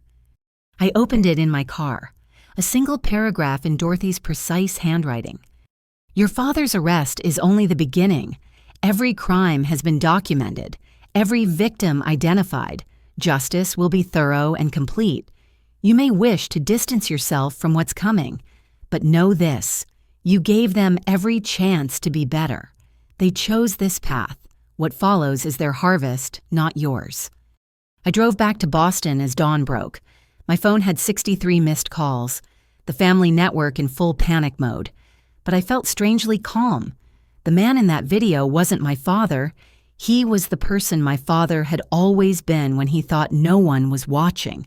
The racist, misogynistic criminal who'd worn a respectable mask for decades. That mask was gone now. The world would see Thomas Hamilton as he truly was. And maybe finally I could stop pretending he'd ever been anything else. My phone rang. Sheriff Thompson. "Thought you should know. Your brother-in-law, Mark, just turned himself in. He's offering to testify against your father in exchange for leniency. Says he has recordings of your family planning various crimes." Recordings. Apparently he's been documenting everything for months. Insurance, he calls it. Your sister's fake pregnancy, the forgery plans for the house. Kids got hours of audio. Another betrayal. Or was it justice in my family the line had blurred beyond recognition? "Thanks for letting me know." "Rachel, I'm sorry about all this. Your grandmother was a good woman. She'd be proud of you for standing up to them." After he hung up, I sat in my apartment watching the sunrise. Somewhere my father was in a cell. My mother was probably pacing her empty house calling lawyers who wouldn't take her case. My sister was on the run. The family I'd grown up in was destroyed. And I felt nothing but relief. The break-in wasn't just a crime. It was a revelation. The moment when everyone could finally see what I'd always known, that beneath the respectable surface, my family was rotten to the core. Dorothy Chen had simply provided the stage for them to reveal themselves. My phone buzzed. A text from Jennifer. "Saw the news. You okay?" "Getting there," I replied.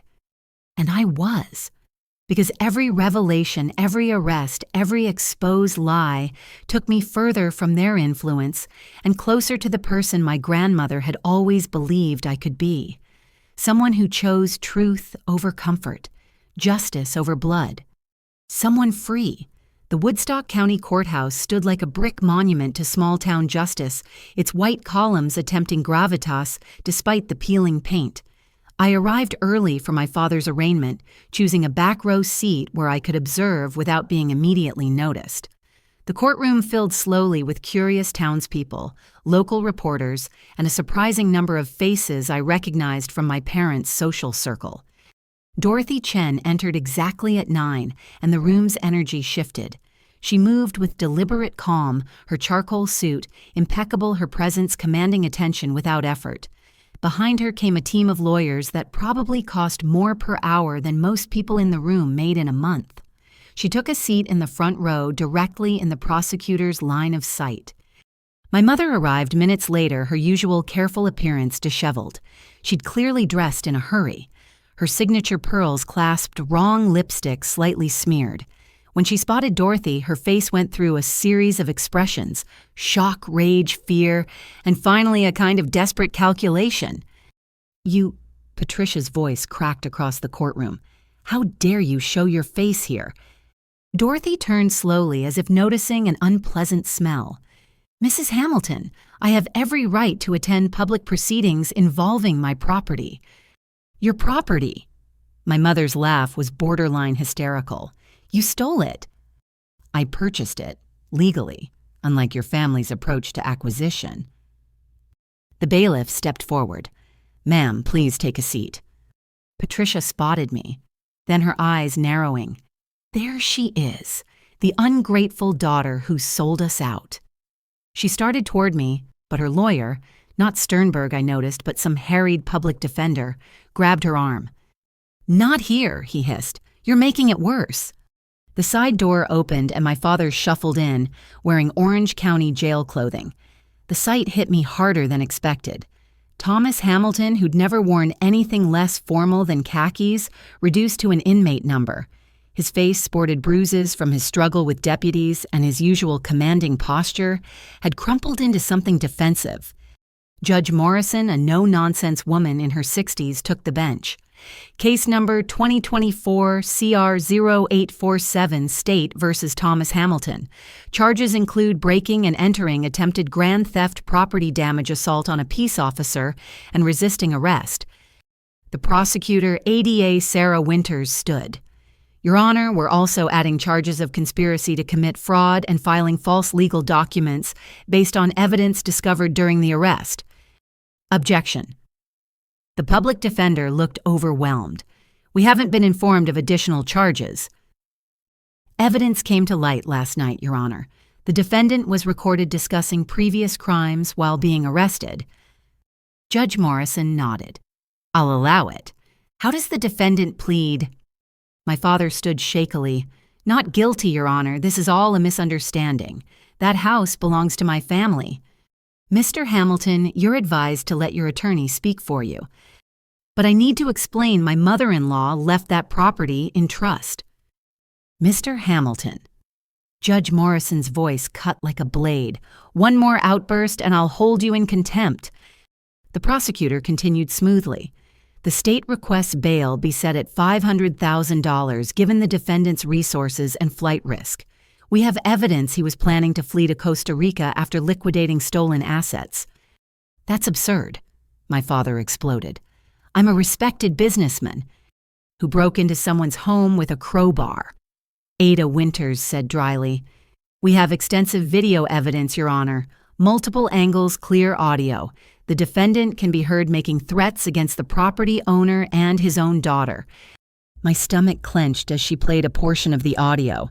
My father's voice filled the courtroom, slurring racial epithets about Dorothy and calling me a worthless traitor who deserved what was coming. Several people gasped. In the front row, Dorothy remained perfectly still. Additionally, the prosecutor continued, "We've been contacted by multiple victims of the defendant's previous fraudulent activities. This appears to be part of a 20-year pattern of financial crimes."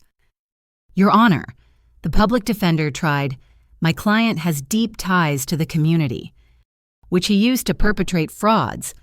Ada Winters interrupted. "We have sworn affidavits from 6 local business owners detailing how Mr. Hamilton extracted investments for non-existent ventures."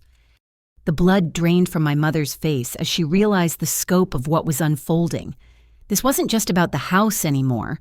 Dorothy had provided prosecutors with everything. 2 decades of evidence my grandmother had collected wrapped in a bow. "Bail is set at $500,000, Judge Morrison declared. "Cash or bond. Next court date is November 15th. "Your Honor, my client can't possibly—" "Then he remains in custody. Next case." As they led my father out, he spotted Dorothy. The look that passed between them was electric with hatred. Then his eyes found me, and something worse flickered there. a kind of shocked betrayal, as if he couldn't believe I'd let this happen. Outside the courthouse, chaos erupted. Reporters swarmed, shouting questions. My mother was screaming at Dorothy's lawyers, accusing them of manufacturing evidence. I tried to slip away, but Dorothy intercepted me. "Walk with me," she said quietly. We moved away from the crowd, her security detail creating a buffer. In the parking lot, she turned to face me fully. "You needed to see who I am," she said. "Not the victim your parents created, but who I became because of it. You orchestrated all of this." I revealed truth. Your parents orchestrated their own downfall 20 years ago when they chose to destroy me. The other victims who came forward were contacted by my investigators, yes, offered support to finally speak up. Your parents left a trail of destroyed lives, Rachel. I simply illuminated it. And my grandmother knew. Dorothy's expression softened slightly. Eleanor was the only one who tried to warn me. She couldn't stop them. They were her family. She was already ill. But she documented everything, kept evidence. I think she knew someday it would matter. She was building a case for you. She was building justice. It just took 20 years to prosecute. We stood in silence, watching reporters chase my mother's car as she fled. The dignified society matron reduced to a headline, "Local businessman charged in 20-year fraud scheme." "What happens now?" I asked. "Your father will likely spend years in prison. Your mother will lose everything. The house, the social position, the illusion of respectability. Your sister will be caught eventually. Mark Thompson's testimony will ensure that." "You've thought of everything." "I've had time." She studied me carefully. "You're angry." I paused, examining my feelings. "I'm relieved and horrified and satisfied and guilty for feeling satisfied. It's complicated." "It should be. They're your family, however toxic. But Rachel understands something. This isn't revenge. It's balance. They took my life's work, my marriage, my trust in people. They built their comfort on my devastation. Now they're simply experiencing what they inflicted." The retreat center will help women like I was, like you are now, women whose families chose greed over love, manipulation over truth. Your grandmother's house will become what she would have wanted, a place of healing instead of harm. A commotion drew our attention. Mark Thompson was being escorted into the courthouse in handcuffs, reporters capturing every moment. He looked terrified, nothing like the cocky man who'd helped plan the theft of my home. "Your sister's husband has been very cooperative," Dorothy noted. "Self-preservation is a powerful motivator. He's testifying against everyone, your parents, your sister, even peripheral players. He recorded hundreds of hours of conversations. Your family, it seems, trusted the wrong person. They never trusted anyone. They just thought they controlled him. The most dangerous betrayals come from those we underestimate." She checked her phone. "I have a meeting with the prosecutor. We're discussing the civil suits." Civil suits. Fraud, theft, intentional infliction of emotional distress, defamation. The criminal cases are just the beginning. I intend to recover every penny they stole, plus interest and damages. "You'll destroy them completely." "They destroyed themselves. I'm simply collecting the debt." As she walked away, her team falling into formation around her, I understood the full scope of what I'd unleashed. Dorothy Chen wasn't just taking the house. She was systematically dismantling my parents' entire existence, using their own crimes as the wrecking ball. My phone rang. Louise, my aunt. "Rachel, I just left the courthouse. Your mother's in hysterics. She says that woman is Satan incarnate. She's a businesswoman collecting a debt. She's destroying your family." "No, Louise, my family destroyed themselves. Dorothy's just presenting the bill." "How can you be so cold about this?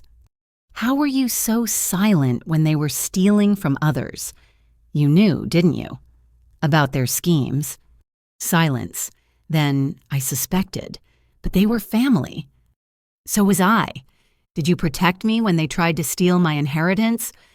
"That's different." No, it's not. You all looked away when they hurt others because it was convenient. Now it's inconvenient.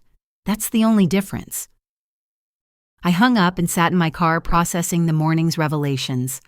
Through the courthouse windows, I could see Dorothy's team setting up for more meetings. The woman my parents had dismissed as too soft for business was proving to be their worst nightmare. Patient, thorough, and utterly committed to justice. My phone buzzed. A text from Catherine Chen. Renovation plans are ready for review. Would you like to participate in designing the healing spaces? I thought about my grandmother's house becoming a refuge for women escaping financial abuse, about Dorothy's patience in pursuit of justice, about my own journey from complicit silence to active truth-telling. Yes, I texted back. I want to help build something better. Because that's what Dorothy Chen had shown me. You couldn't just tear down corruption. You had to build something meaningful in its place. My parents had built their lives on lies and theft. Now their victim was building truth and healing on the very ground they'd tried to steal. The symmetry was perfect, the justice poetic, and I was finally free to appreciate both. The police station conference room smelled of burnt coffee and industrial disinfectant. Through the window, I could see November's first snow beginning to fall on Woodstock's main street. I'd been summoned as a witness, but what unfolded over the next 3 hours would reveal depths of deception I'd never imagined possible. Detective Martinez had assembled what looked like a museum exhibit of my family's crimes. Boxes of evidence lined one wall. Financial documents covered the conference table. A laptop displayed spreadsheets that mapped 2 decades of fraud. Dorothy Chen sat at the far end, composed as always, while her legal team took notes. Ms. Hamilton. Martinez began, "Thank you for coming. We need to walk through some discoveries that require your input." Of course. He pulled out a thick folder. "These are bank records from accounts we didn't know existed. Your parents maintained 14 separate accounts under various business names. Shell companies, essentially. Money flowed in from investors and out to personal expenses. I studied the statements. Hamilton Financial Consulting, Patricia's Pearls LLC, Green Mountain Ventures, each one a ghost company with real victims. This one troubles me most." Martinez pointed to a statement. "Eleanor Hamilton Memorial Fund, supposedly for cancer research in your grandmother's name." My hands clenched. They created a fake charity. Raised over $300,000 from your grandmother's friends after she died. The money went straight to covering their mortgage and Sarah's credit cards. Dorothy spoke quietly. "Your grandmother would have been heartbroken." "She never knew." "She died believing the best of them," Dorothy said. "Perhaps that was a mercy." The door opened and Mark Thompson entered with his lawyer and a federal marshal. He looked like he'd aged years in days, his usual swagger replaced by desperate self-preservation. He carried a laptop bag like it contained nuclear codes. "Mr. Thompson has agreed to full cooperation in exchange for reduced charges," his lawyer announced. "He's prepared to provide complete documentation of the Hamilton family's criminal enterprises." Criminal enterprises. I laughed bitterly. They ran a suburban household, not the mafia. "You'd be surprised," Mark muttered, opening his laptop. "Your family made the mob look ethical." For the next hour, Mark walked us through his evidence. Videos, audio recordings, text messages, emails. He'd been documenting everything for 2 years initially to protect himself when he realized what he'd married into. The first video made me nauseous. Sunday dinner at my parents' house 6 months ago. I remembered being there making small talk while unaware Mark's phone was recording from the centerpiece. "The beauty of the memorial fund," my father was saying, "is that people donate emotionally. They don't ask for documentation. We've pulled in 50 grand this quarter alone." "Isn't that illegal?" Mark's voice asked. Sarah laughed. "Only if someone reports it. Who's going to accuse grieving family members of fraud? Besides, we do give some to charity, 10%. That makes it legitimate." "Actually," my mother added, cutting her pot roast, "we need to expand.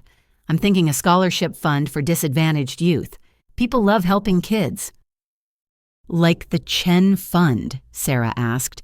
The one you emptied. Dorothy's fund was poorly managed, Thomas said smoothly. We simply redirected resources more efficiently. You mean you stole it, Mark said. We repurposed it, Patricia corrected. Really, Mark, you must learn to use proper terminology if you're going to be family. The video continued, each revelation worse than the last. They discussed targeting elderly neighbors for investment schemes, debated which of my grandmother's friends were wealthy enough to approach about the memorial fund, planned how to manipulate me into signing over the house. Rachel's too trusting, Sarah said in the recording. Tell her it's for my pregnancy she'll cave. She always wants to help family. The pregnancy angle is brilliant, my mother agreed. No one questions helping a pregnant woman. Detective Martinez paused the video. This establishes conspiracy to commit fraud, but it gets worse. The next recording was audio only dated 3 years ago. My parents' voices, but also another I recognized with a chill. Their lawyer, David Sternberg. The will is ironclad, Sternberg was saying. Eleanor made sure Rachel gets the house, but there are ways around it. Such as, my father asked. Guardianship fraud. Claim Eleanor was mentally incompetent when she made the will. Or better yet, create documents suggesting Rachel agreed to different terms. Forgery. Document revision. Much more elegant. I have a specialist who can age papers, create backdated agreements for the right price. How much? $50,000, but you'll make millions on that property. They haggled over price like they were buying a used car, not planning to defraud me. By the end, they'd agreed on $30,000 plus a percentage of the house sale. Turn it off, I said quietly. I've heard enough. But Mark wasn't done. You haven't seen the best part. He pulled up a folder labeled Dorothy Chen Complete File. My blood froze. They kept records on Dorothy. 20 years worth. Your parents documented everything they stole like trophies. The file was meticulous. Patents stolen 12. Innovations sold to competitors 8. Money diverted from the partnership $2.3 million. They'd even kept Dorothy's desperate emails begging for explanation for mercy for justice. One email dated 15 years ago made Dorothy close her eyes. Patricia Thomas, I don't understand. The patents were in my name. The innovations were my work. How can they suddenly belong to Tecton Industries? Please, my daughter needs surgery. If you could just return some of the partnership funds. My mother's response was attached, Dorothy, business is complex. Perhaps if you'd been more attentive to paperwork, this confusion could have been avoided. We wish you the best in your future endeavors. They knew her daughter needed surgery. I asked. Dorothy nodded tightly. Catherine required spinal surgery. I had to sell our house to pay for it. We lived in my car for 3 months afterward. While my parents bought their Connecticut estate, I said the pieces clicking together. The timing matches. To the day, Dorothy confirmed. They closed on their dream house the same week I was explaining to Catherine why we had to leave ours. Mark pulled up more files, photos of Dorothy's original lab before my parents sold the equipment. Business plans she'd written later presented as my father's ideas, even recordings of meetings where they discussed her naively trusting nature. The fool actually believes we're partners. My father's younger voice laughed. She does the work, we reap the rewards. It's perfect. What if she realizes, Patricia asked, and does what sue us with what money?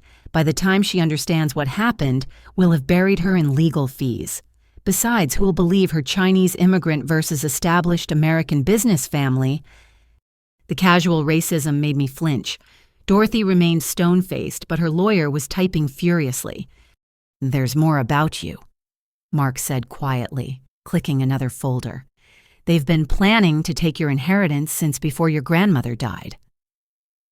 The documents went back 5 years, medical records showing my grandmother's cancer diagnosis, financial projections based on selling her house, even drafts of the forged documents they eventually used, practiced over and over until they got my signature right. But the worst was a conversation recorded just weeks before grandmother died. She was in hospice, and my parents were in her house supposedly organizing things. Check the desk again. Patricia's voice.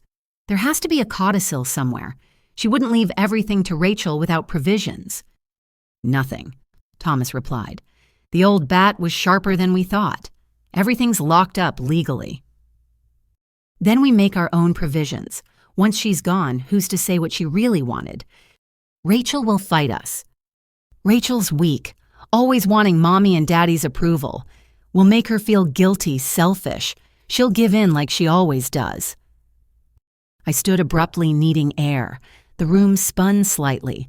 All those years of seeking their approval, and they'd seen it as weakness to exploit. Take your time, Martinez said gently. But Dorothy stood too. No, she needs to hear all of it. The truth is painful, but ignorance is worse. She was right. I sat back down, steeling myself. Mark continued his presentation. Financial records showing my parents living beyond their means for decades, always one scheme away from bankruptcy. Sarah's business was a front funded entirely by stolen money and producing nothing. The Connecticut house had been refinanced 4 times each mortgage used to cover previous frauds. They were going to run, Mark said finally. After selling Rachel's house, they planned to transfer everything offshore and disappear. Leave you and Sarah holding the bag for their crimes. Leave Sarah, I asked. Their golden child. Look at this. He showed an email thread from last month. My parents discussing their retirement plan to Costa Rica. No mention of Sarah or her fictional baby. Just 2 criminals planning their escape. They were going to abandon everyone, I said quietly. Even each other, probably. Actually, Mark pulled up one final document. Your father was already setting up accounts in just his name. Your mother had a separate lawyer preparing divorce papers. They were each planning to screw the other and run with the money. The room fell silent except for the hum of electronics. 20 years of deception laid bare on a conference table. My family wasn't just criminal, they were cannibals ready to devour even each other for profit. This is comprehensive evidence for multiple federal charges, Martinez said finally. Fraud, tax, evasion, money laundering, racketeering. We're talking decades in prison. Good, Dorothy said simply. They stole decades from their victims. It's only fair they pay with their own. Mark's lawyer spoke up. My client will testify to all of this in exchange for 2 years maximum served in minimum security. That seems reasonable given his cooperation, the federal prosecutor said. As they negotiated Mark's deal, I stared at the evidence surrounding us. My entire life built on lies and theft. Every birthday gift, every college payment, every family vacation, all funded by other people's misery. You're not responsible for their crimes, Dorothy said quietly, reading my expression. You were a child, then a victim yourself. I benefited from them. So did I once. I thought their investment in my company was legitimate. We all believed their lies until we couldn't anymore. Martinez began packing up evidence boxes. Ms. Hamilton will need you to testify about the attempted theft of your house. Of course. And Rachel. Dorothy stood gathering her team. The retreat center will have a scholarship fund, a real one, for women rebuilding their lives after financial abuse. We'd like to call it the Eleanor Hamilton Memorial Scholarship, with your permission. Tears burned my eyes. She'd have loved that. After everyone left, I sat alone in the conference room processing what I'd learned. My phone buzzed with messages from family members still defending my parents, still believing their lies. But I'd seen the truth now documented in painful detail. They weren't misunderstood. They weren't desperate. They were predators who happened to share my DNA. And thanks to Mark's paranoid documentation and Dorothy's patient pursuit of justice, they would finally face consequences for decades of destruction. Outside snow was falling harder, covering Woodstock in clean white. Like the truth covering lies, I thought. Eventually, no matter how deep the deception reality breaks through. I drove home through the storm, feeling strangely peaceful. The secrets were exposed, the predators unmasked, and for the first time in my life, I was free from their influence. My phone rang as I reached Boston. Catherine Chen. "We're breaking ground on the retreat center next month," she said. "Would you like to speak at the ceremony about your grandmother about breaking cycles?" "Yes," I said without hesitation. "I want to help others see what I couldn't for so long. That family isn't an excuse for enabling abuse. That love doesn't require blindness to evil." Because that's what Mark's recordings and Dorothy's evidence had shown me. Evil doesn't always look like a monster. Sometimes it looks like Sunday dinner pearl necklaces and parental smiles. The real courage isn't in maintaining those illusions. It's in shattering them completely. The federal courthouse in Burlington commanded respect with its marble columns and bronze eagles, a temple to justice that made our small-town proceedings look quaint. I arrived early on a crisp December morning, watching my breath cloud in the cold air as I climbed the steps. Today, the full weight of federal law would fall on my parents. The courtroom was packed. Financial crimes that crossed state lines had attracted federal attention media coverage, and dozens of victims I'd never known existed.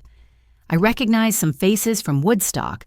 Others were strangers united by one thing.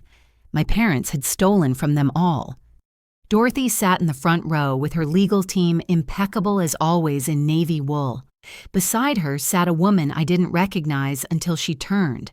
Catherine's colleague who'd lost her retirement savings to one of my father's phantom investments. Behind them, row after row of victims. The human cost of my parents' greed filled the gallery. The prosecution team looked like corporate sharks. 3 attorneys from the Department of Justice specialists in financial fraud. They'd taken over from local prosecutors when the scope became clear. 20 years, 14 states, over 200 victims, and nearly $50 million in combined theft. My mother entered first, flanked by federal marshals. Prison had already changed her. The designer clothes replaced by a plain gray suit from Target. Her perfectly styled hair now showed gray roots. But it was her posture that struck me most. The imperious bearing had crumbled into something defensive and small. Thomas followed orange jumpsuit traded for a cheap suit that hung wrong on his diminished frame. 3 weeks in federal custody had erased his businessman's polish. He looked like what he was, a common criminal facing the consequences of decades of deception. They sat at separate defense tables. The United Front had shattered when each hired different lawyers and began blaming the other. I'd heard they weren't even speaking, each convinced the other had ruined their perfect scheme. Judge Harrison presided, a silver-haired woman with eyes like surgical instruments. She'd made her reputation prosecuting white-collar crime and suffered no fools. As she reviewed the charges, her expression suggested she'd already measured my parents and found them wanting. United States versus Patricia Hamilton and Thomas Hamilton. Charges include conspiracy to commit wire fraud, mail fraud, tax evasion, money laundering operation of fraudulent charitable organizations, and violation of the Racketeer Influenced and Corrupt Organizations Act. RICO charges. They were being prosecuted like organized crime bosses, which I suppose they were. The lead prosecutor, Assistant U.S. Attorney James Mitchell, stood. "Your Honor, the government has evidence of a 20-year pattern of sophisticated fraud. The defendants created an intricate web of shell companies, fake charities, and phantom investments. They targeted vulnerable populations, elderly retirees, immigrant entrepreneurs, grieving families." He pulled up a presentation, charts showing money flow, victim testimonies, a map with red pins in 14 states where they'd operated. The scope was staggering. The defendants didn't just steal money, Mitchell continued. They stole futures, retirements destroyed, businesses bankrupted, children's education funds emptied, medical treatments delayed or denied because victims couldn't afford them after being defrauded. One by one, victims stood as their names were read. An elderly couple who'd lost their farm to one of my father's agricultural investment schemes. A young entrepreneur who'd trusted my parents with her startup capital. A widower who donated his wife's life insurance to their fake cancer charity. Dorothy stood when called. Dorothy Chen defrauded of $2.3 million in intellectual property and partnership assets. Can you describe the impact? Mitchell asked. Dorothy's voice carried clearly. I lost my company, my home, my marriage. My daughter required surgery I couldn't afford because the defendants had stolen funds earmarked for her care. We experienced homelessness. I rebuilt from nothing while watching the defendants live luxuriously on money they stole from me. My mother's lawyer objected. Prejudicial testimony, Your Honor. Overruled. The court needs to understand the full impact of these crimes. More victims testified, each story a variation on the same theme. Trust, betrayed lives, destroyed dreams, shattered on the rocks of my parents' greed. By the 10th testimony, my father had stopped maintaining his innocent expression. By the 20th, my mother was crying, though whether from remorse or self-pity was unclear. Then Mark took the stand. He'd traded his usual designer clothes for a conservative suit, playing the reformed criminal perfectly. His testimony was devastating in its detail. I recorded everything because I realized I'd married into a criminal enterprise, he said. Sarah Hamilton told me her parents had taught her that legitimate business was for suckers, that only fools worked when you could steal. He played recordings, my parents' planning schemes, Sarah learning their methods, the whole family treating fraud like a hereditary profession. Each piece of evidence built their walls higher. Mr. Thompson, the prosecutor asked, did the defendants ever express remorse for their victims? Never. They called victims marks or pigeons. Patricia Hamilton once said bleeding hearts deserve to be bled dry. Thomas Hamilton taught that empathy was a weakness to be exploited. My mother's attorney tried to shake Mark on cross-examination, but he'd been too thorough. Every claim backed by documentation, every accusation supported by recordings. He was saving himself by burying them, and he'd brought enough shovels for everyone. During a recess, I escaped to the hallway for air. Dorothy found me by the windows overlooking the winter cityscape. It's harder than you expected, she said, not a question. They're monsters, I said, but they're still my parents. Some stupid part of me keeps looking for signs they understand what they've done. They understand perfectly. They just don't care. She stood beside me, both of us watching snow fall on Burlington. I looked for remorse for years, wrote letters asking for simple acknowledgement. They responded with lawyers and threats. How did you survive it, the betrayal? By building something they couldn't steal. Knowledge, skills, integrity. The company I built after they destroyed my first one is worth 100 times what they took. But more importantly, I built it honestly. And now you're destroying them. No. Her voice was firm. I'm revealing them. They destroyed themselves the moment they chose crime over conscience. The afternoon brought forensic accountants who detailed the money trail. Spreadsheets projected on screens showed the labyrinth of theft. Fake companies invoicing each other, circular transfers to hide origins, money flowing from victims through shells to my parents' personal accounts. The defendants maintained meticulous records. The forensic analyst testified. They documented their crimes in detail, apparently believing they'd never be caught. We have 20 years of evidence, all in their own handwriting or digital footprints. The defense attorneys tried various strategies. My mother's lawyer painted her as a dutiful wife, following her husband's lead. My father's attorney claimed he was a legitimate businessman whose ventures simply failed. Neither story held against the mountain of evidence. Then came the moment I dreaded. The prosecutor called me to testify. State your name for the record. Rachel Hamilton. Your relationship to the defendants. They're my parents. The words felt strange, acknowledging the connection in a federal courtroom. Can you describe the attempted theft of your inherited property? I told the story simply. The forged signatures, the threats, the break-in. I kept my voice steady, clinical, treating it like any case I'd handled as a lawyer. Just facts, no emotion. Did you know about your parents' other activities? No, I believed they were legitimate business people until recently. How do you feel about their crimes? I looked at my parents for the first time since entering the courtroom. My mother wouldn't meet my eyes. My father stared with something between hatred and disbelief, as if I were the criminal for exposing them. I paused, choosing words carefully. I feel profound sadness for their victims, shame that I benefited unknowingly from their crimes, and relief that justice is finally being served. No further questions.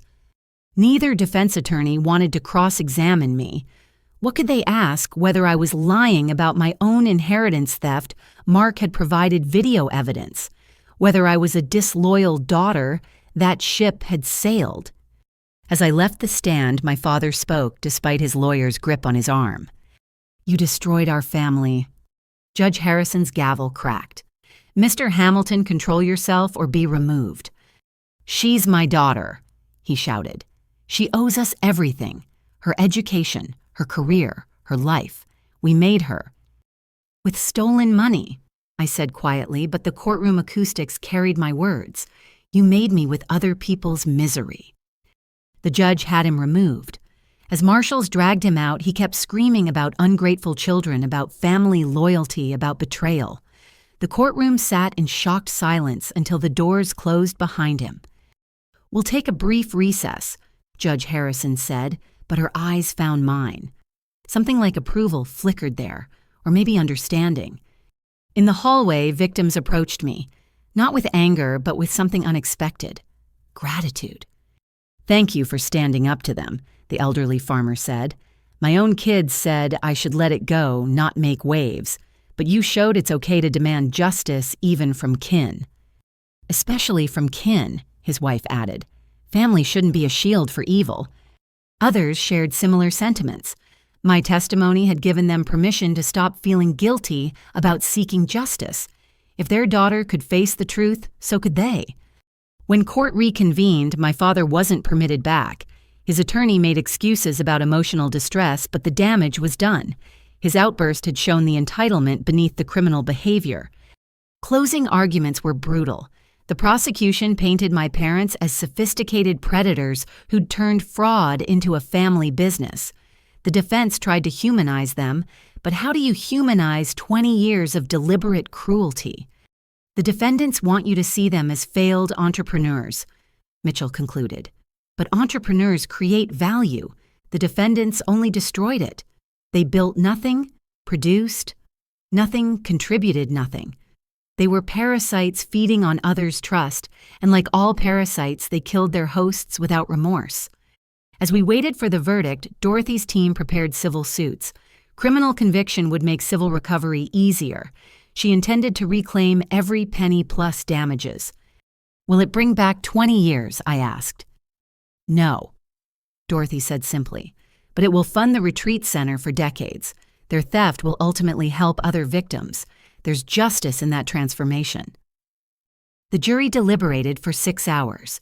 When they returned, their expressions told the story before the foreman spoke. "Guilty, all charges, both defendants." Patricia collapsed. Not her practiced faint, but genuine shock. She'd believed until the end that she'd escape consequences, that someone would save her, that tears and manipulation would work on a federal jury as they'd worked on family. Thomas returned for the verdict, stood stoically, but I saw his hands tremble as the reality hit. Federal prison, asset forfeiture. Everything he'd built through crime would be stripped away. Sentencing would come later, but the prosecutor indicated they'd seek maximum penalties, 25 to life given the scope and duration of their crimes. As marshals led them away, neither parent looked at me. But Dorothy did, and in her eyes I saw what justice looked like, not vengeful or gleeful, but satisfied, complete. Outside the courthouse, snow fell heavier. Reporters waited, but I had nothing to say. What words could capture watching your parents revealed as criminals condemned by their own greed? Jennifer waited by my car. "You did the right thing." "I know, it still hurts." "It should. If it didn't, you'd be like them."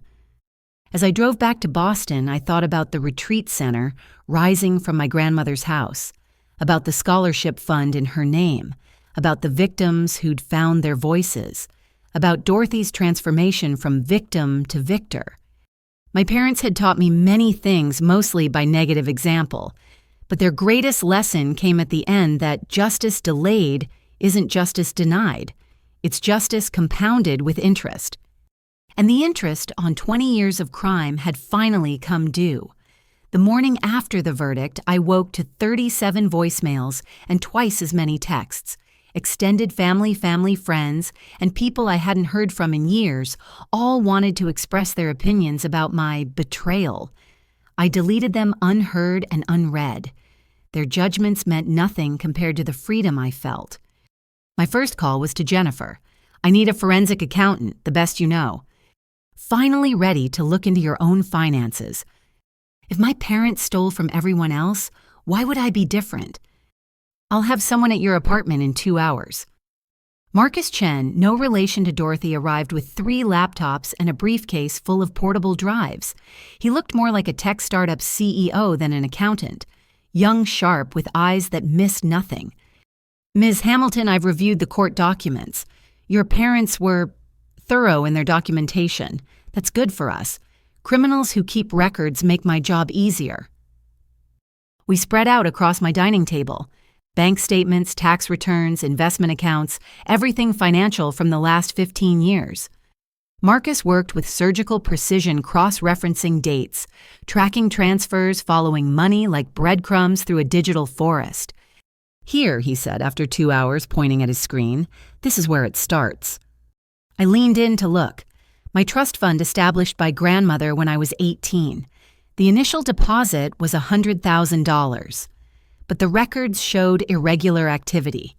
Deposits that didn't match grandmother's contributions, withdrawals I'd never made. They were using your trust as a washing machine, Marcus explained. Money in from victims out to their accounts disguised as educational expenses. But look here, they got greedy.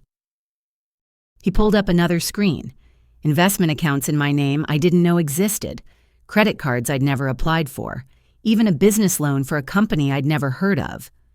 Identity theft, I breathed, from their own daughter. Going back 14 years, they've been destroying your credit, creating tax liabilities, setting you up as a fall guy if their schemes collapsed. He turned to me with something like pity. Ms. Hamilton, you're not just their daughter. You're one of their biggest victims.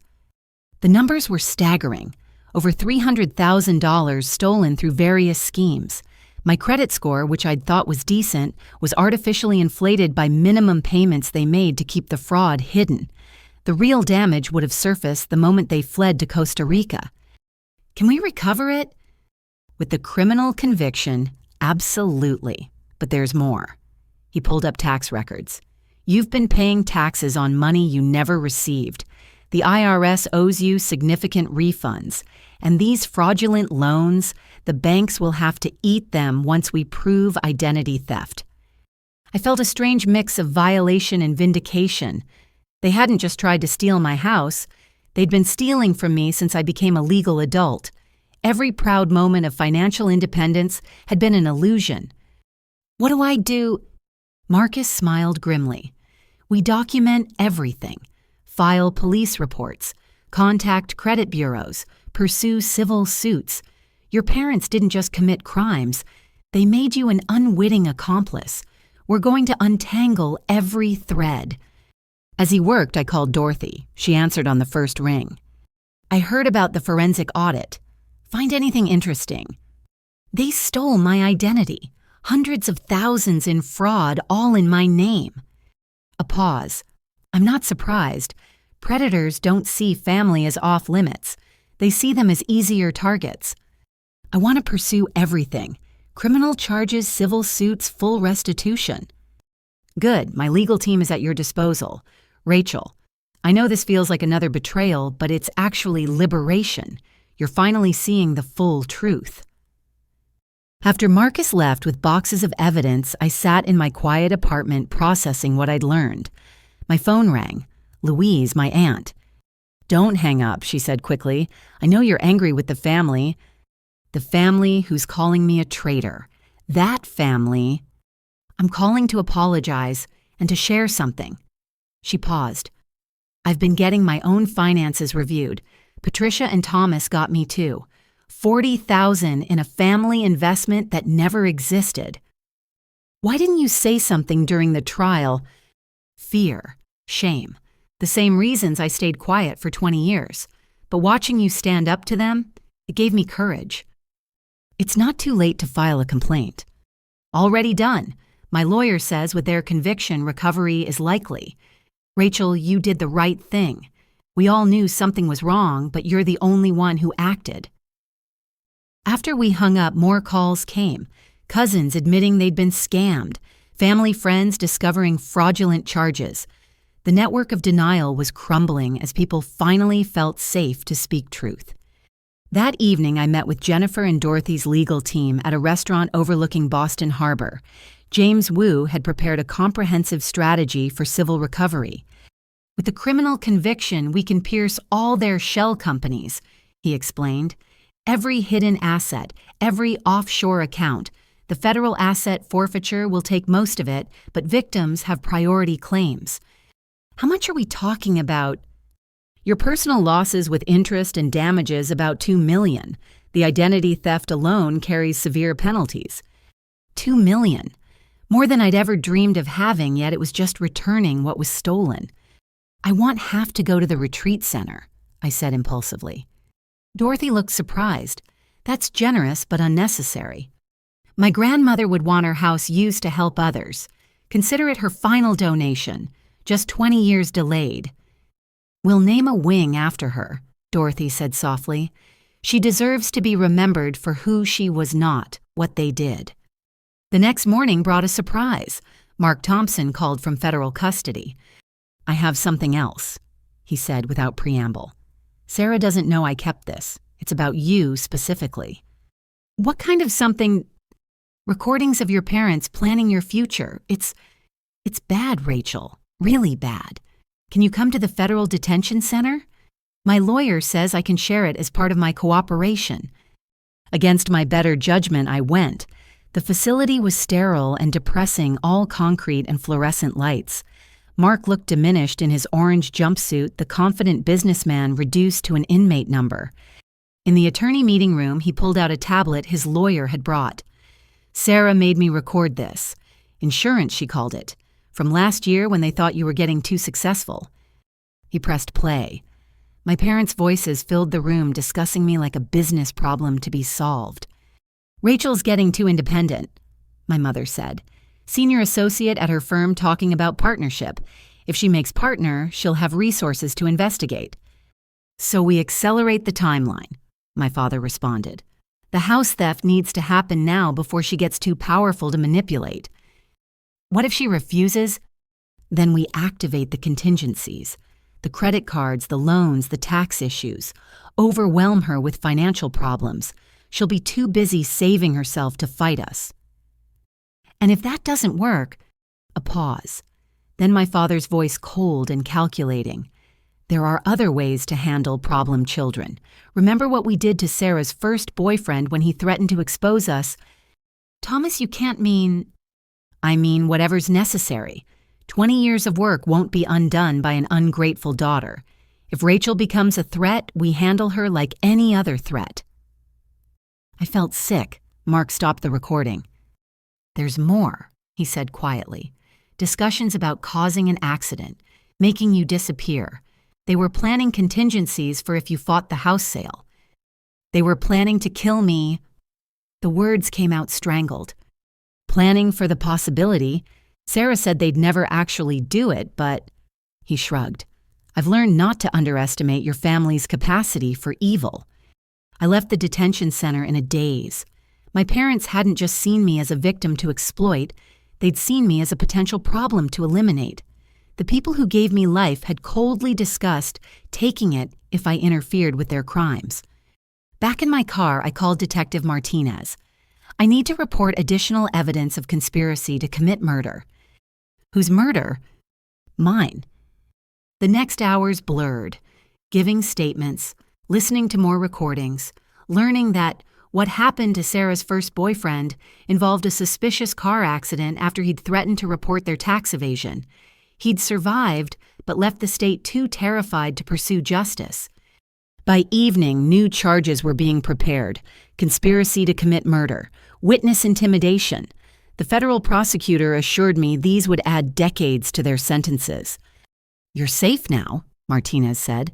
"They're never getting out." Safe. I tested the word, found it fit. For the first time in my life, I was safe from my own family. That night, I met Catherine at the Vermont property. The house was stripped bare, ready for renovation. We walked through empty rooms discussing plans for the retreat center. "This will be the legal aid office," she said, gesturing to what had been my father's study. "Free services for financial abuse victims." "Poetic justice," I murmured. "All justice is poetic when you think about it. Balance restored, harmony returned. Your grandmother's house helping victims of people like your parents. That's poetry." In grandmother's former bedroom, Catherine showed me architectural plans. "We want to keep some original elements: the built-in bookshelves, the window seats, the garden views, places of peace within the healing." "She'd have loved this," I said, touching the worn wood of a window frame. "Knowing her home would shelter others." "It already is," Catherine said gently. You're the first person we're helping heal. Everything else follows from that." We stood in comfortable silence, watching snow fall on the garden. Somewhere my parents sat in separate cells, their empire of lies collapsed. Mark gave testimony to save himself. Sarah remained at large, but running out of places to hide. The family I'd known was destroyed. But in its place, something new was growing. A center for healing, a community of survivors, a life built on truth rather than deception. I'd lost the family I was born into, but found the family I chose: Dorothy, Catherine, Jennifer, and others who valued integrity over blood. "We break ground next month," Catherine said. "Will you speak at the ceremony?" What would I say? The truth. That family isn't obligation. That love isn't blindness. That sometimes the greatest act of courage is refusing to enable those who harm others, even if they share your name. "Especially if they share your name," I corrected. "Will you do it?" I looked around the empty house, seeing not what was lost, but what could be built. "Yes, I'll speak. Someone needs to say these things out loud." Because silence had enabled my parents for 20 years. Silence from family who suspected. Silence from victims too ashamed to speak. Silence from a community that preferred comfortable lies to uncomfortable truths. My voice would break that silence, not for revenge, but for others trapped in similar webs of family dysfunction and financial abuse. If my story could help one person recognize the signs, find the courage to speak up, refuse to enable criminal behavior, then every painful revelation was worth it. "Thank you," Catherine said simply. "No," I replied, "thank you, for showing me that destruction can become construction, that victims can become victors, that the end of one story is just the beginning of another." As we locked up and headed to our cars, my phone buzzed. An email from Marcus, the forensic accountant. Subject line, "Full report complete." Inside documentation of every theft, every fraud, every identity crime. The total was staggering. Nearly 500,000 stolen from me alone over 14 years. But also a roadmap to recovery. Every dollar could be traced, claimed, returned. I forwarded it to the legal team with a simple note: pursue everything. Because that's what Dorothy had taught me. That's what grandmother would have wanted. That's what justice demanded. Complete and total accountability. No mercy for those who showed none. No protection for those who offered only exploitation. The reckoning wasn't over. If anything, it was just beginning. But for the first time in my life, I was in control of my own story. And I intended to write a better ending. The federal courthouse in Burlington had become as familiar as my own office over the past months. But this December morning felt different. The air crackled with anticipation as victims' reporters and curious onlookers packed the gallery for what promised to be explosive testimony. Sarah had been captured. After 2 months on the run, she'd been arrested at the Canadian border, trying to cross with fake identification. Now she sat in the defendant's chair, her designer clothes replaced with jail attire, her perfectly styled hair hanging limp. The pregnancy she'd faked was ironically real now, a visible bump that her lawyer would undoubtedly use for sympathy. But today wasn't about Sarah. Today my parents would testify against each other. The plea deals had come suddenly. Facing life sentences, both Thomas and Patricia had independently decided to cooperate.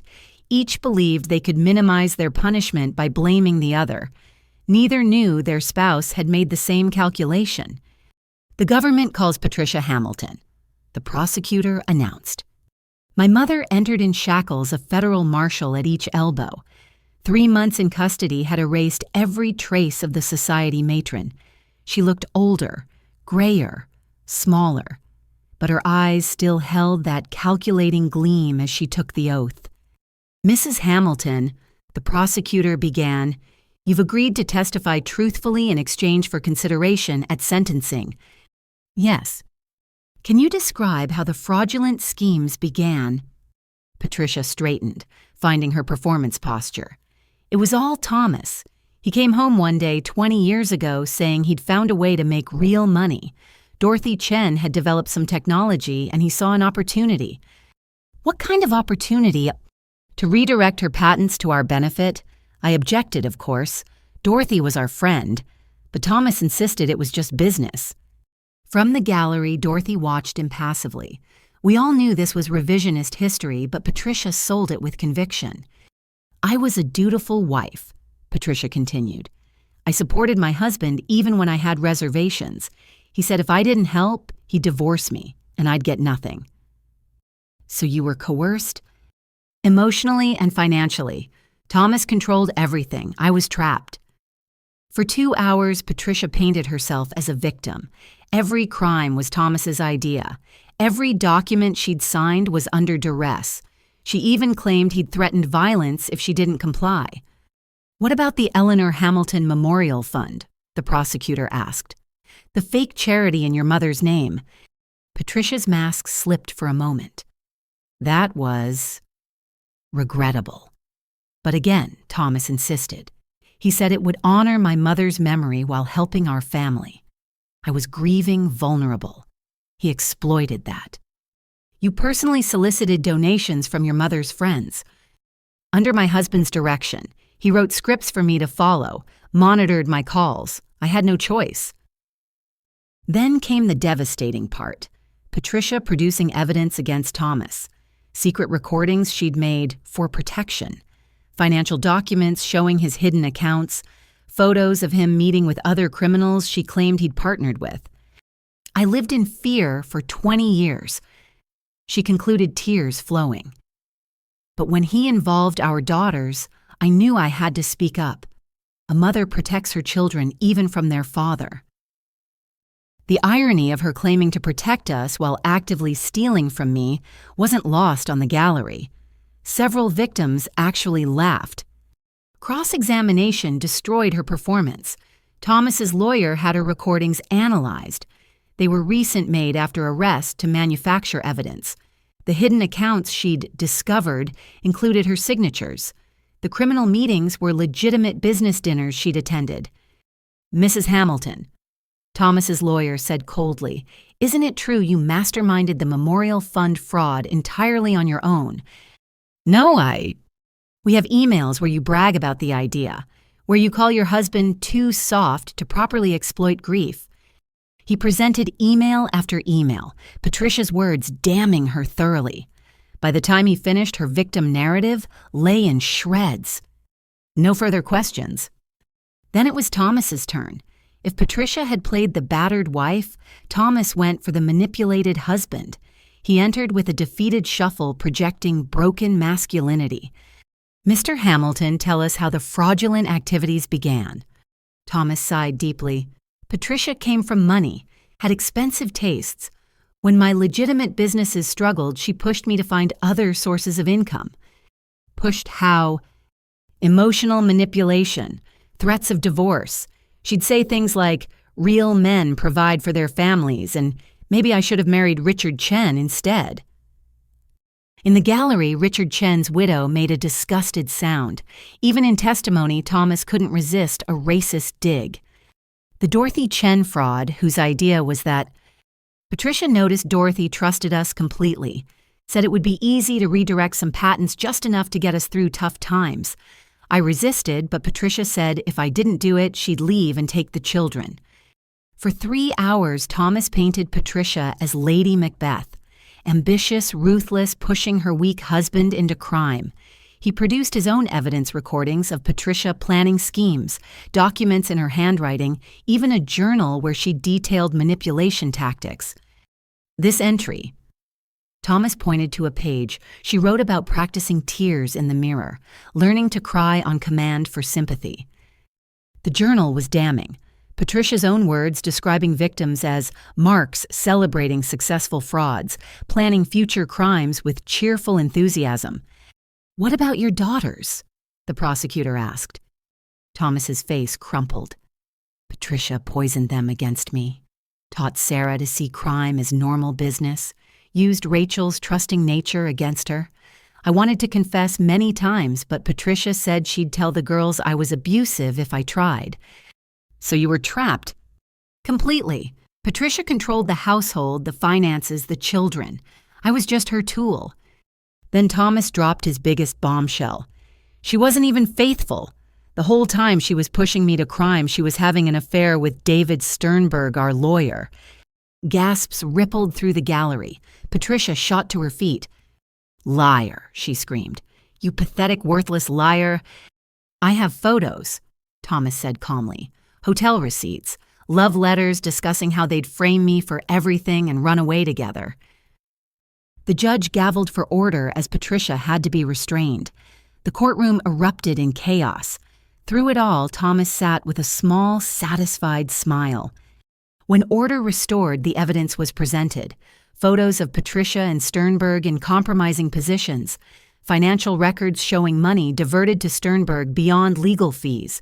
Letters discussing their plan to let Thomas take the fall.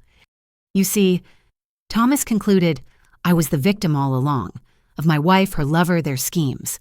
I just wanted to be a good husband and father. Sarah watched it all with dead eyes, her parents destroying each other with surgical precision, each revelation worse than the last. When the lunch recess was called, she asked to speak. "Your Honor." Her lawyer said, "My client wishes to make a statement."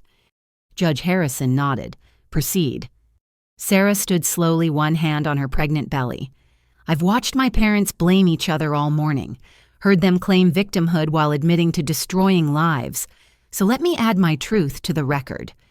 She turned to face the gallery, finding my eyes. "They're both lying. Every word. They planned everything together, celebrated their crimes together, taught me that honest people were suckers, and family was just another word for accomplice." "Ms. Hamilton," her lawyer warned, "perhaps we should discuss." "No, I'm done with lawyers and lies and schemes." She faced the judge. "I'm guilty of fraud, of theft, of conspiracy. I learned from the best. My loving parents who are now eating each other alive to save themselves." She turned to Thomas and Patricia. "You want to know the truth? You're both monsters. You destroyed Dorothy Chen for money. You stole from grandmother while she was dying. You used Rachel's trust fund as your personal piggy bank. And you did it all together, laughing at your victims over family dinners." "Shut up!" Patricia shrieked. "You ungrateful brat." "Ungrateful," Sarah laughed bitterly. "For what? Teaching me crime, showing me how to fake pregnancy for sympathy. Oh, wait, joke's on me. Now I'm actually pregnant and facing federal prison because I followed your stellar example." "You were always weak," Thomas spat. "Just like your sister. No spine for real business." "Real business," Sarah's voice rose. "You mean fraud, theft, destroying everyone who trusted you. If that's strength, I'm proud to be weak." The judge gavelled repeatedly. "Order, Ms. Hamilton, please continue through proper channels." But Sarah wasn't done. "You know what the best part is? You could have stopped. Any time in 20 years, you could have chosen honesty. But you loved the game too much, loved feeling superior to your marks. Well, congratulations. You played yourselves." She sat down heavily, tears streaming. "I plead guilty to all charges. No deals, no negotiations. I did what I did and I'll pay for it. At least I'll sleep with a clean conscience." The courtroom sat in stunned silence. Then from the gallery, slow clapping. Dorothy Chen applauding Sarah's honesty. Others joined until the judge gavelled for quiet.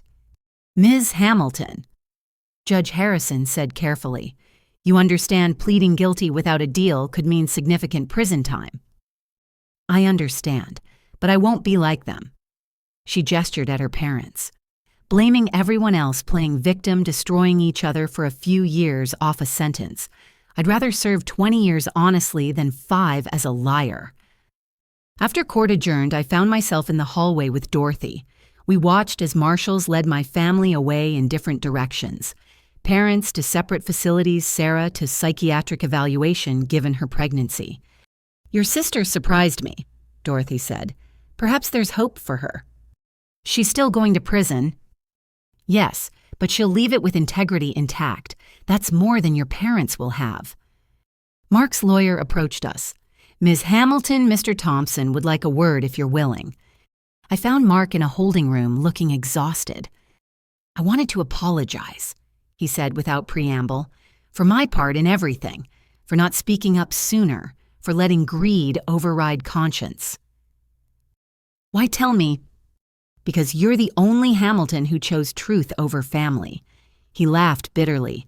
"Your parents are destroying each other in there. Sarah just torpedoed her own defense, but you stood up from the beginning. That takes courage I didn't have. It took me 32 years to find it."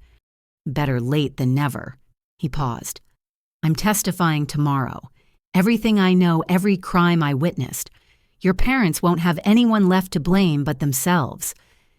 That evening, I sat in my apartment watching news coverage of the day's events. Family fraud trial explodes as parents turn on each other. Read the headlines. Video of Patricia being dragged from court screaming, Thomas's satisfied smirk, Sarah's unexpected confession. My phone rang. Louise. "I watched online," she said quietly. "It was horrible. Seeing them tear each other apart like that. They were always capable of it. We just refused to see." Patricia called me from jail, begging for character witnesses, said Thomas forced her into everything. "Will you testify?" A long pause. "No, I'm done enabling her. Whatever she did, she chose, just like I chose to stay silent too long." After we hung up, I sat in darkness thinking about choices. My parents chose crime. Sarah chose to follow their example until forced to face consequences. Mark chose self-preservation. The family chose willful blindness. And I chose truth even when it meant standing alone. Tomorrow would bring more testimony, more revelations, more family destruction, but also more clarity. Each word spoken in court was another bar in the cages they'd built themselves. Each lie exposed was another step toward justice. My phone buzzed. A text from Catherine. "Groundbreaking ceremony scheduled for next month. Your grandmother's house will become something beautiful. From destruction comes construction." I smiled the first genuine smile in days. Yes, from destruction comes construction. My family was destroying itself in federal court, but from those ashes, something better would rise. A retreat for victims, a scholarship fund, a chance for others to break free from toxic family cycles. The Hamilton name, so long associated with fraud, would come to mean something else. Hope, healing, the courage to choose truth over blood. That was my grandmother's true legacy, not the house, but the strength to stand against those who would corrupt it. Tomorrow, Mark would testify. Next week, sentencing. Next month, ground would break on the retreat center. The family I'd known was ending in spectacular fashion, but perhaps that's how all toxic systems die. Not quietly, but in explosive revelations as each member scrambles to save themselves. I raised a glass of wine to the empty room. "To endings," I said aloud, "and to better beginnings." Because tomorrow would come, and with it more truth, more justice, more freedom from the family that had nearly destroyed me. The meltdown was complete. Now came the rebuilding. The call came at 6 in the morning, 2 days after my family's courtroom implosion. I didn't recognize the number, but something made me answer. Rachel, this is Eleanor Hartley from the country club. I need to speak with you about your parents. Eleanor Hartley, my parents' former bridge partner pillar of Connecticut society and someone who'd cut them off completely after their arrest. Mrs. Hartley, please just Eleanor now. Can we meet? I have information that might help the victims recover assets. An hour later, I sat across from her at a discreet Boston cafe. Eleanor looked exactly as I remembered, Pearl's perfect posture radiating old money elegance. But her usual reserve had cracked, replaced by something like determination. I've been a coward, she began without preamble. Your parents defrauded us of $200,000. Richard and I suspected for years but said nothing. Country club politics, you understand. But watching you stand up to them... She slid a folder across the table. Bank records, emails, documentation of a phantom investment in Hartley Hamilton Ventures. We weren't going to come forward. The embarrassment, the scandal. But then Richard had a heart attack last month. Mild, he's recovering. But it clarified things. Pride means nothing if you enable evil through silence. You're willing to testify. Already scheduled with the prosecutor. But there's more. She leaned forward. Your parents weren't working alone. There's a network. My coffee cup froze halfway to my lips. What kind of network? Connecticut's elite has its share of predators. Your parents were part of an informal group that shared targets, tactics, alibis. We called them the Tuesday Club because they met weekly at the golf course. She produced photos. My parents with 6 other couples, all prominent families, all smiling over cocktails while apparently plotting their next victims. The Weatherbys run medical fraud. The Prescotts specialize in art forgeries. The Montgomerys do Ponzi schemes. They helped each other, covered for each other, legitimized each other. How many victims? Hundreds, maybe thousands. They've been operating for 15 years using social connections to identify marks with money and trusting natures. I stared at the photos, recognizing faces from charity galas and society pages. Why didn't anyone report this? Who reports their friends, their golf partners, the people whose children marry yours? Eleanor's voice turned bitter. We all knew something was off, but convinced ourselves we were imagining things, easier than accepting that our entire social circle was criminal. What changed? You did. Watching Thomas and Patricia's children turn against them, seeing consequences actually happen, it gave others courage. I've been contacted by a dozen families ready to speak up. She gave me a list, names I recognized, people my parents had bragged about knowing, all victims, all silent until now. There's going to be a meeting, Eleanor said. Tonight, victims gathering to share evidence, coordinate testimony. Will you come? Where? Richard's conference room. He's a retired federal judge. Says it's time to use his connections for good instead of cocktail party bragging rights. That evening, I entered a mahogany-paneled conference room to find 40 people assembled. Some I recognized from the trial gallery. Others were new faces, all wearing expressions of mingled shame and determination. Judge Richard Hartley commanded the room despite his recent heart attack. Ladies and gentlemen, we're here because we failed to speak up, failed to protect others, failed to see what was happening in our own community. But failure can be corrected.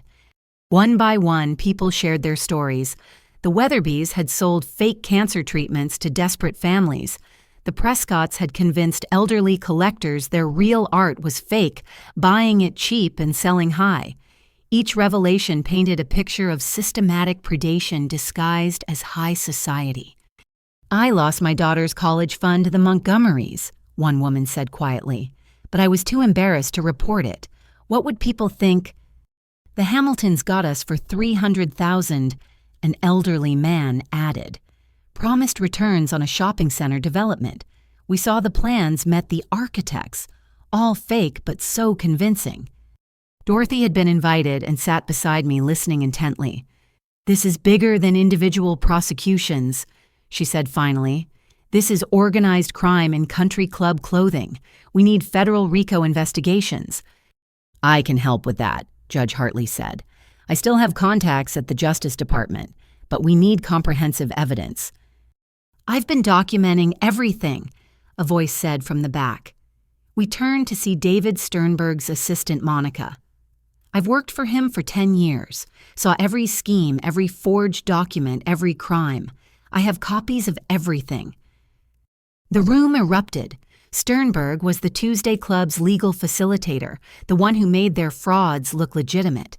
His files would be a roadmap to every crime. Why come forward now? Someone asked. Monica's face hardened. Because he's trying to pin everything on his assistant. Says I was the mastermind while he was an innocent dupe. 20 years of loyalty and he throws me under the bus. No, I'll bury him with truth. We divided into working groups. Financial forensics experts volunteered to trace money. Retired law enforcement offered to coordinate with agencies. Victims with evidence began organizing files. This is what my mother wanted, I said to Dorothy during a break. Not the criminal enterprise, the community response, people coming together to make things right. Your grandmother would be proud, Dorothy agreed. You've catalyzed something important. Over the following days, the network unraveled rapidly. Monica's files were a prosecutor's dream, detailed records of every fraud, every player, every victim. The Tuesday Club had been methodical in their crimes, but fatal in their documentation. Arrests came in waves, the Weatherbys at their Hamptons estate, the Prescotts during a gallery opening, the Montgomerys trying to flee to Switzerland. Each arrest made headlines exposing the rot beneath Connecticut's golden surface. My phone rang constantly. Reporters wanting statements, victims seeking advice, lawyers offering representation. But the call that mattered came from Sarah. I heard about the Tuesday Club, she said, from federal custody. Mom and Dad were always so proud of those connections. They're all going down, the whole network. Good. A pause. Rachel, I've been thinking, in therapy here, about cycles and choices and what we pass on. What do you mean? This baby. I don't want her born into our family's legacy. I want to give her up for adoption.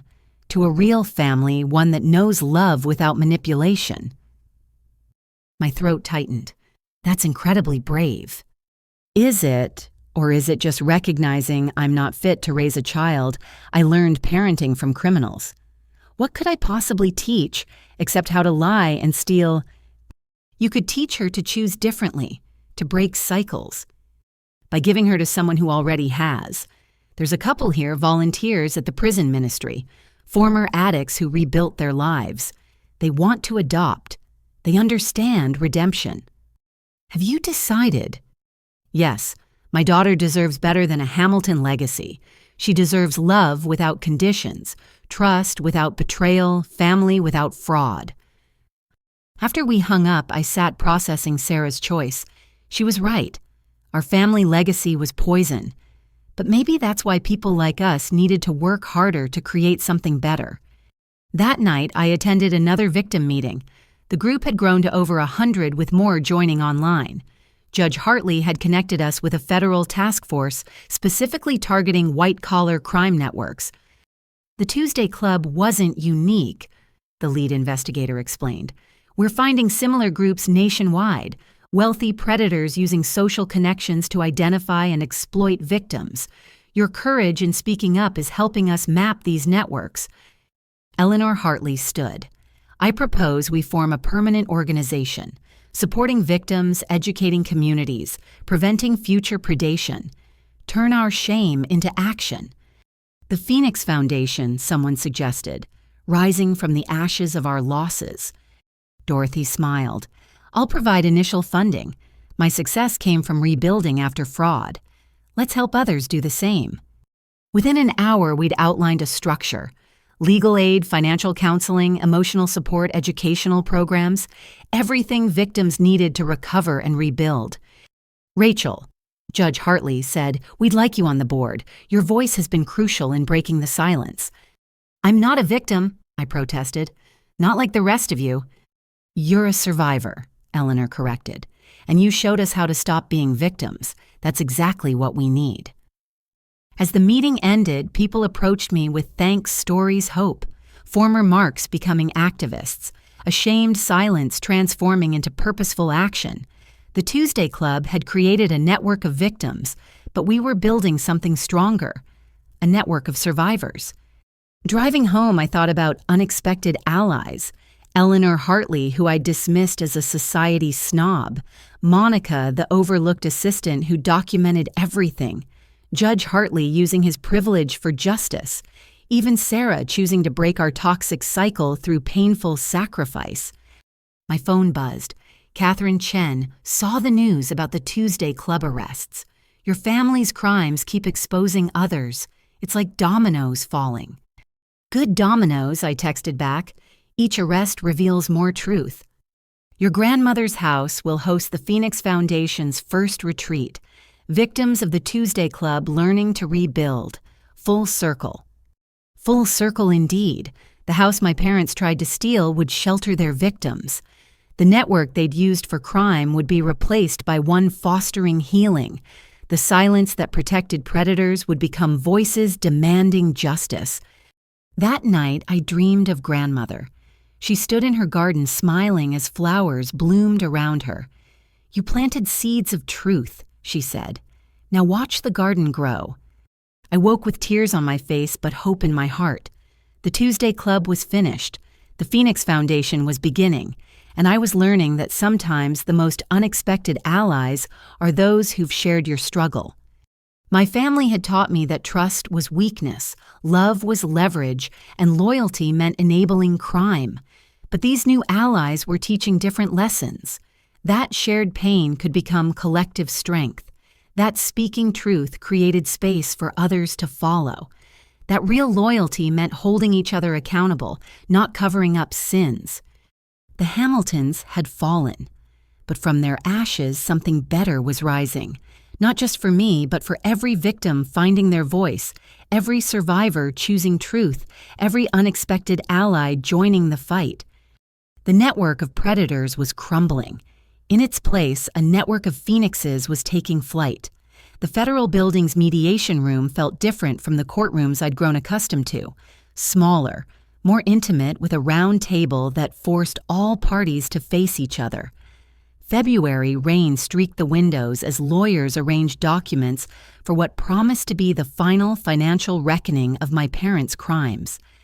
Dorothy sat across from me, composed as always, but with a satisfaction in her eyes that 20 years of waiting had earned.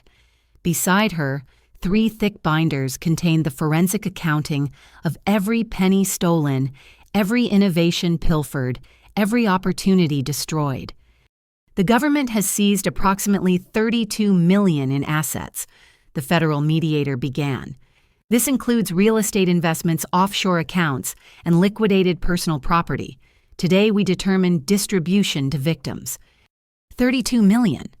I still struggled to comprehend how my parents had stolen so much while constantly claiming poverty, always needing more. Primary claimants have been verified, the mediator continued. Ms. Chen's losses adjusted for inflation and lost opportunities total $48 million. The estate cannot cover full restitution, but she has priority claim. I don't want their money, Dorothy said quietly. I want justice. Every penny recovered goes to victims. The room stirred. Lawyers exchanged glances. Even the mediator looked surprised. Ms. Chen, you're entitled to... I'm worth $200 million now. Money I earned honestly building from nothing after they destroyed me. Taking their assets would feel like profiting from association with them. I won't be tainted by their crimes even in restitution. She looked directly at me. Besides, their daughter has suffered enough. Let the assets help all victims equally. That's unprecedented, the mediator managed. So were their crimes. I propose establishing a victim compensation fund, equal distribution based on percentage of loss, with priority for elderly victims who can't rebuild. Over the next hours, we structured the settlement.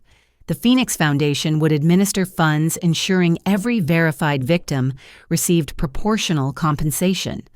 My own claims, the identity theft, the stolen trust funds, the attempted house theft, would be treated equally with others.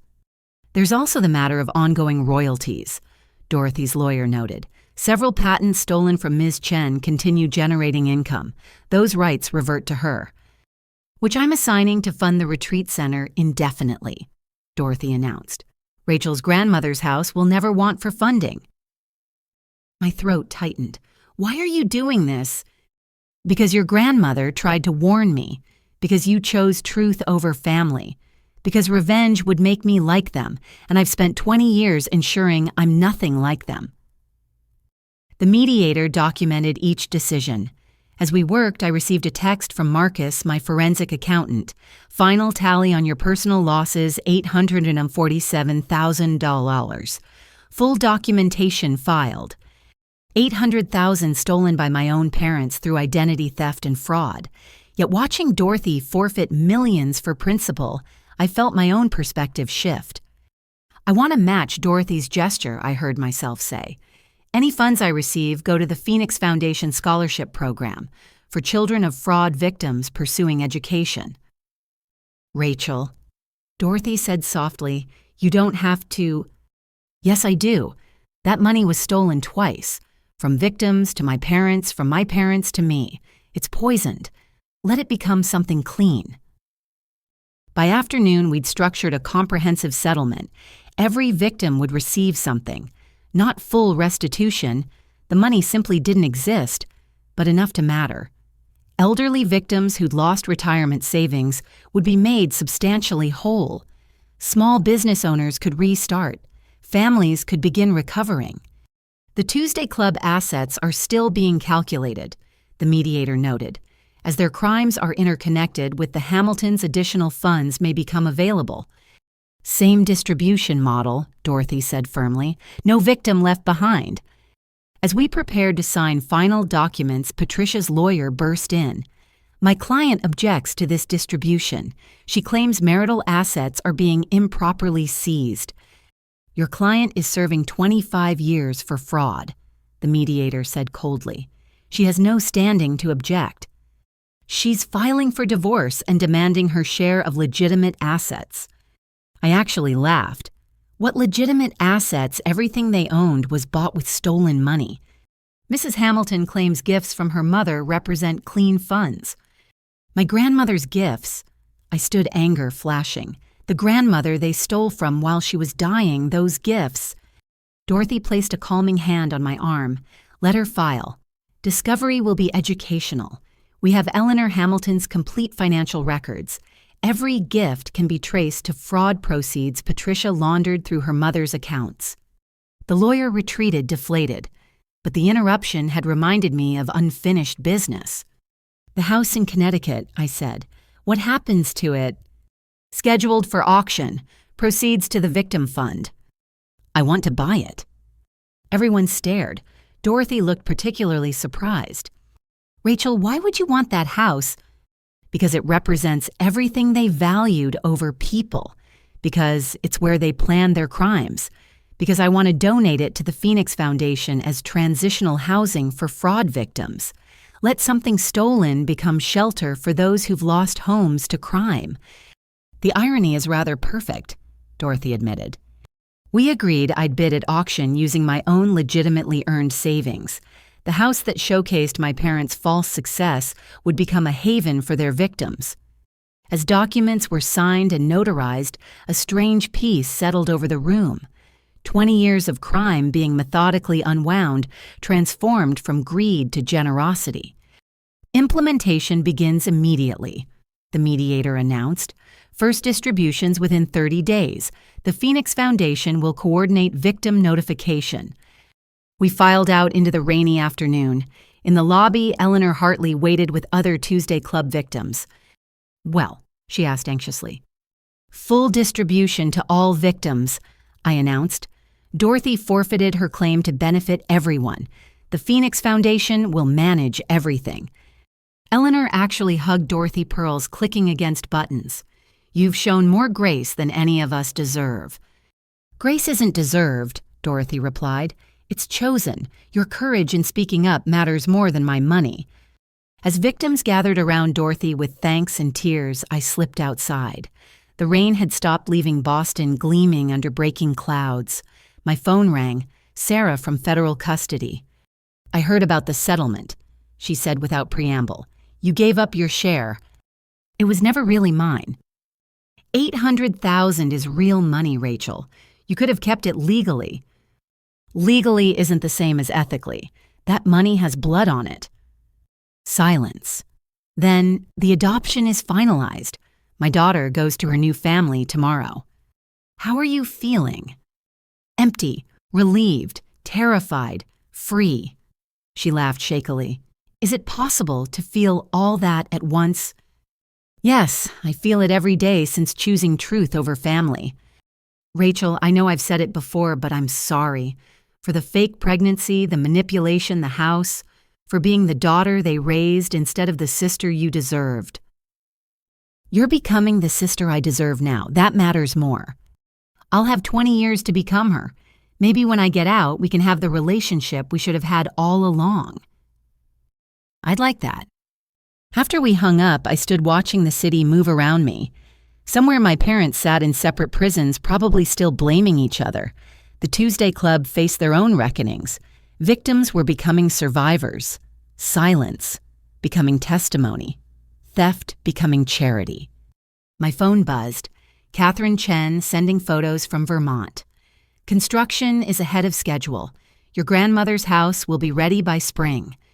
The images showed transformation, rooms that once held family secrets becoming counseling spaces, the study where I discovered evidence becoming a legal aid office, the kitchen where grandmother taught me love becoming a communal gathering space for healing. "It's perfect," I texted back.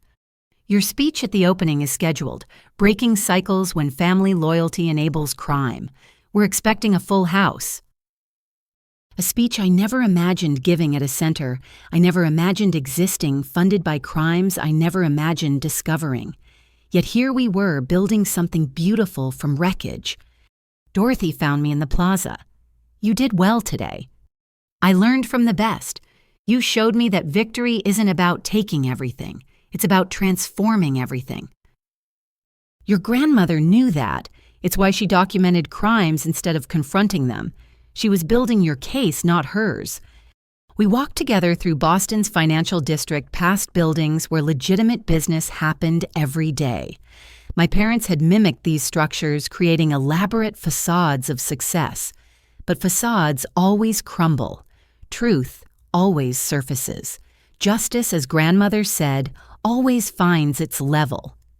"The retreat center needs a director," Dorothy mentioned casually. "Someone who understands both sides, the betrayal and the rebuilding. Interested?" I stopped walking. "I have a career, a life here." "You have a job that no longer fulfills you and an apartment that echoes with ghosts. I've seen how you light up discussing the Phoenix Foundation. This is your calling, Rachel. Not corporate law, justice for the vulnerable." She was right. Every billable hour at my firm felt hollow compared to the work of exposing truth and enabling healing. "Can I think about it?" "Of course, but know this. Your grandmother's house needs someone who loved it honestly, who better than the granddaughter who chose truth over theft." That night, I sat in my apartment reviewing settlement documents, millions flowing from criminal coffers to victim relief, names on every page, people whose trust my parents betrayed now receiving some measure of justice. My phone rang. Louise, my aunt. "The settlement news is everywhere," she said. "Patricia called me collect, screaming about Dorothy stealing her life." Dorothy refused the money that was rightfully hers.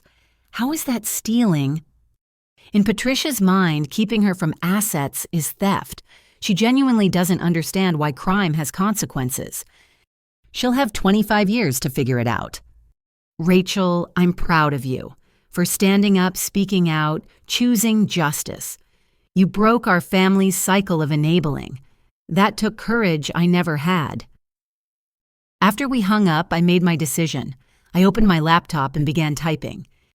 Dear partners, I submit this letter of resignation effective in 30 days. I have been offered the opportunity to direct a retreat center for victims of financial fraud. The words flowed easily. This wasn't retreat or defeat. It was advancing toward purpose. My parents had shown me how greed corrupted everything it touched. Now I would show others how truth could heal what greed had broken. By midnight, I'd accepted Dorothy's offer, submitted my resignation, and begun planning my transition. The Hamilton name so long associated with fraud would become synonymous with recovery.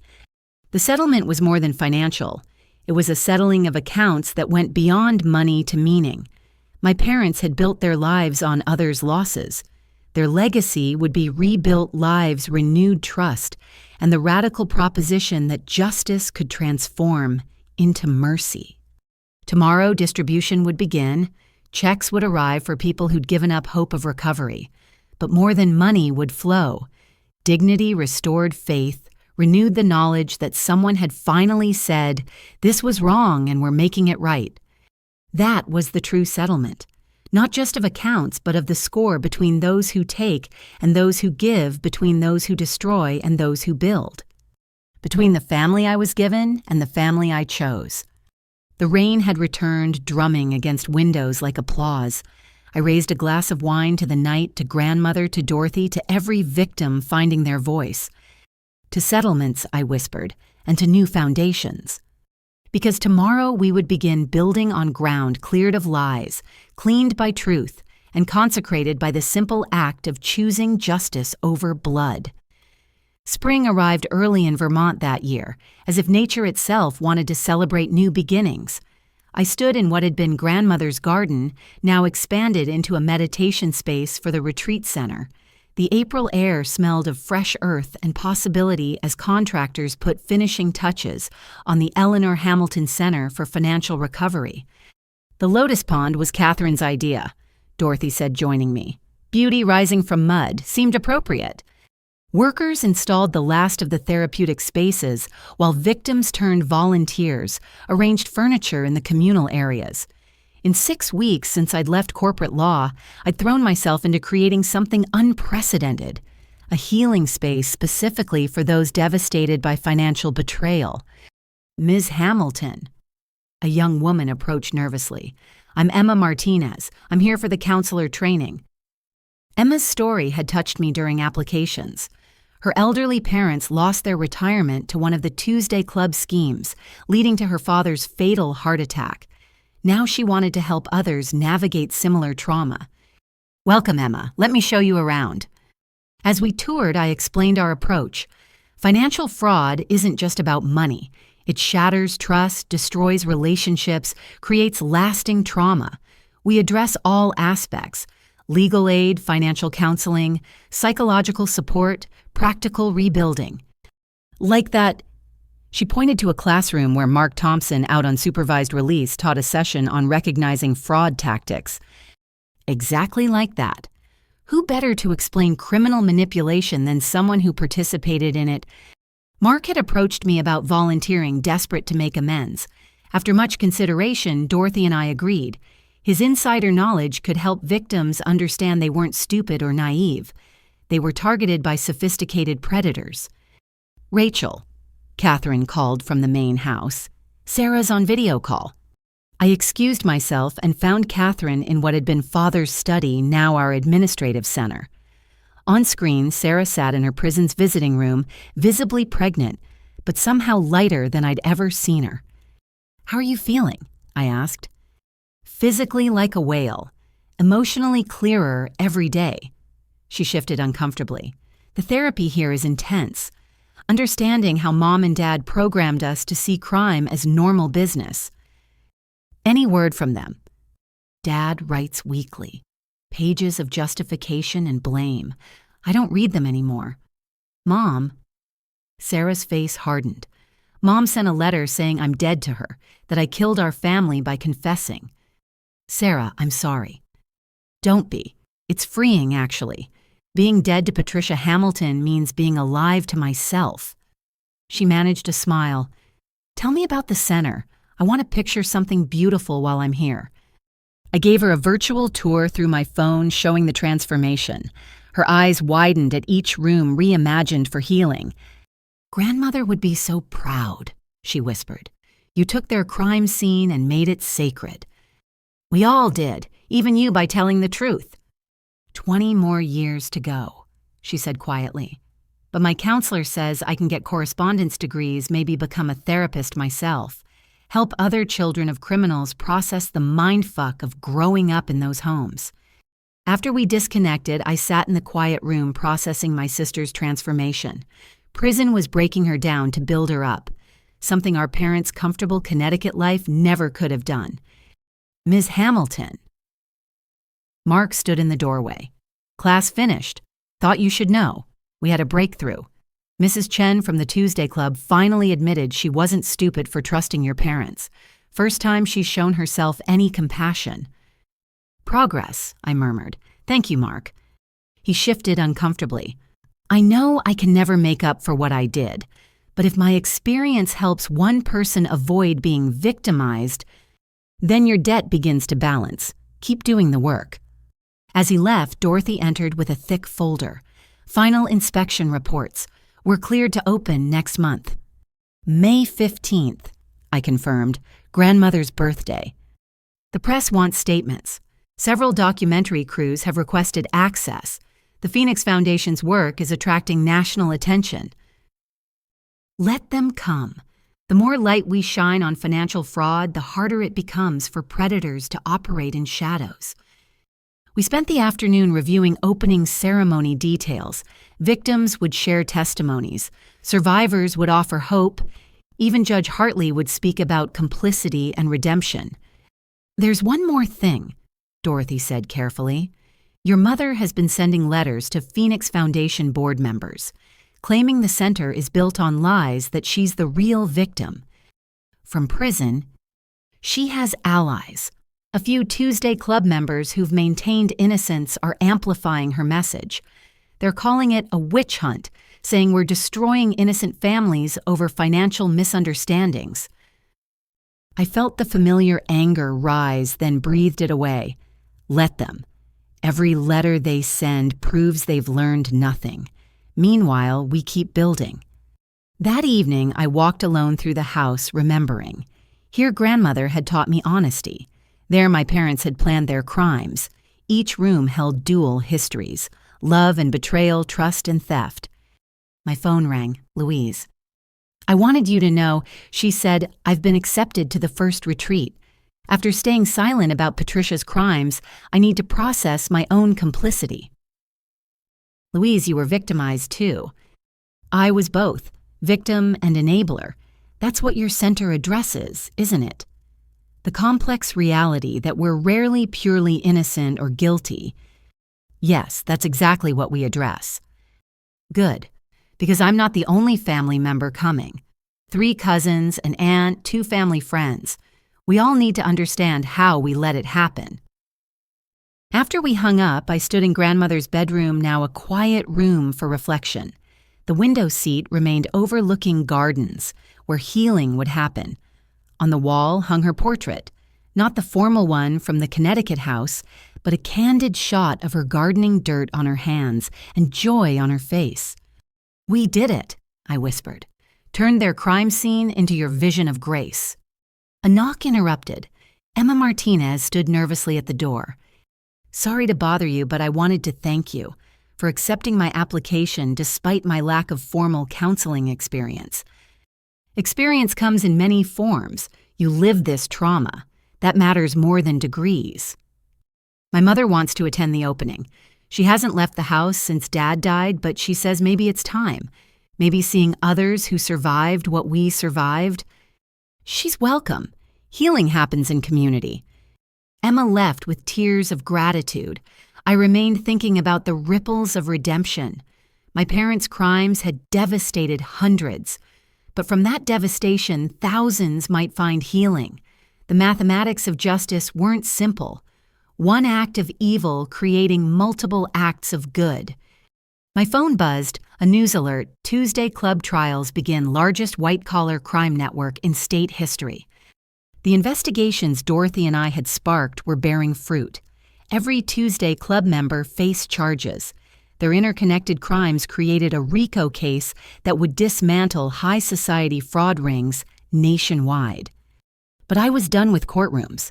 My work now was here in grandmother's house, creating what my parents had tried to destroy, a place of truth and trust.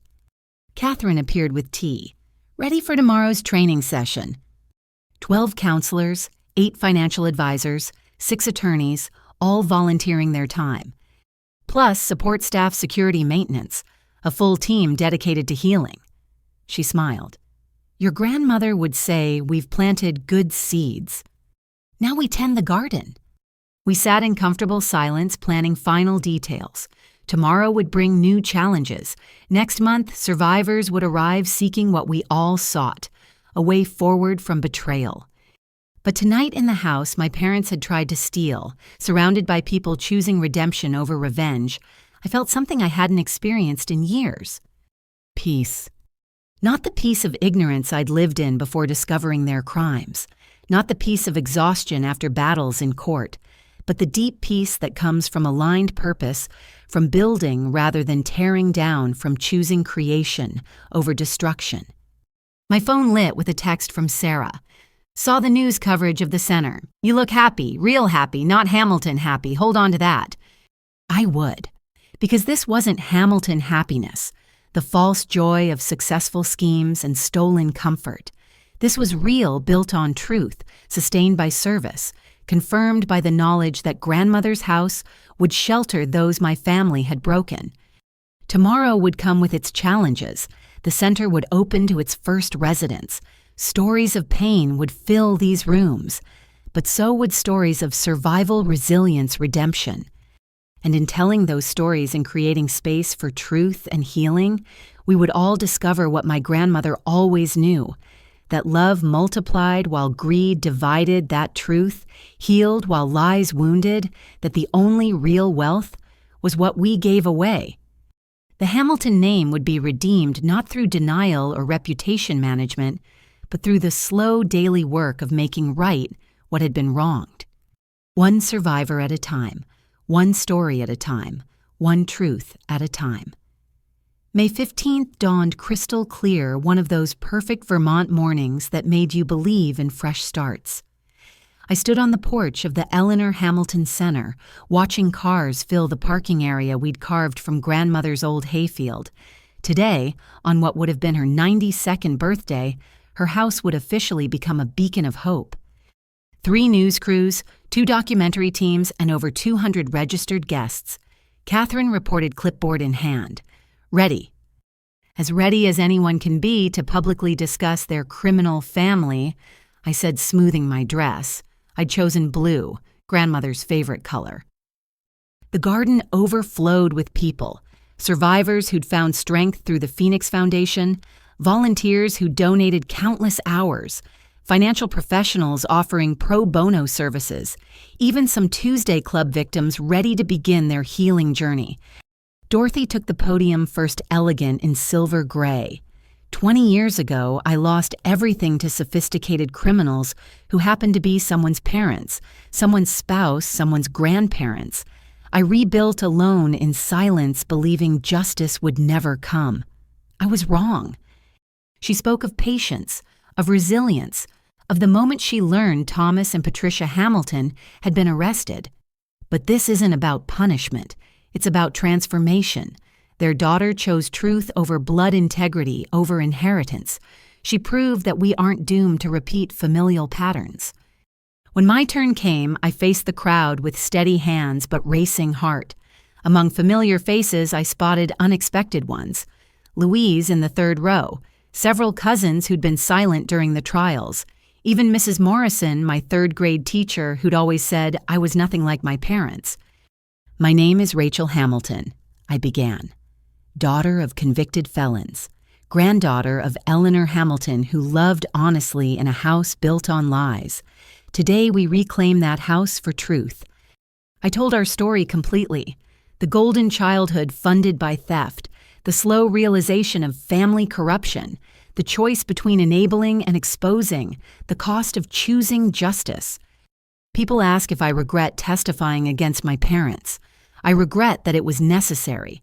I regret their victims suffered for decades.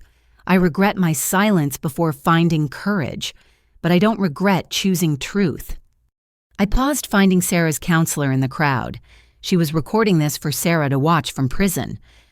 My sister sends her love and support from federal custody. She wanted me to read something.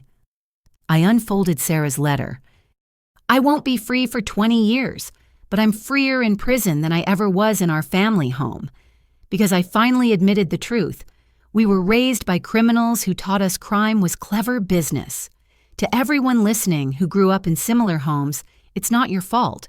But once you know better, silence becomes complicity. Choose truth. Choose healing. Choose to break the cycle. Applause rippled through the garden.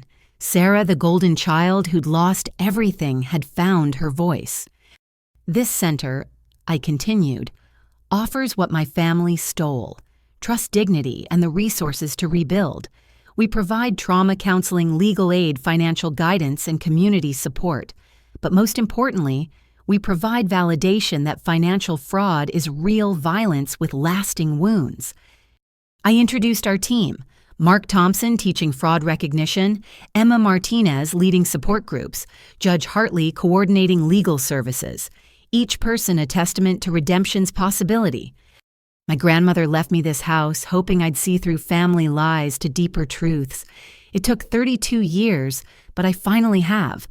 The truth is, family isn't blood, it's choice. We choose who deserves our loyalty. We choose whose values to embrace. We choose whether to enable or expose wrongdoing. I looked directly at Louise and my cousins. To my blood relatives here today, seeking healing from our family's crimes, welcome. Your courage in acknowledging truth honors grandmother's memory more than silence ever could. The speech concluded with practical information about services, support groups, and resources. As I left the podium, the crowd rose in standing ovation. Not for me, but for the principle that truth trumped blood, that healing was possible, that cycles could be broken. The rest of the day blurred with activities: tours of the facilities, testimonials from Phoenix Foundation recipients, workshops on recognizing fraud, rebuilding credit processing betrayal. The house hummed with purposeful energy. I found a quiet moment in grandmother's former study, now a library of resources for survivors. Through the window, I watched people connecting in the garden, sharing stories, finding community. "Proud of you, kid," a gruff voice said. I turned to find Sheriff Thompson, the officer who'd arrested my father. He looked uncomfortable in civilian clothes. "Sheriff, what brings you here?" "Retirement partially, but also—" He shifted awkwardly.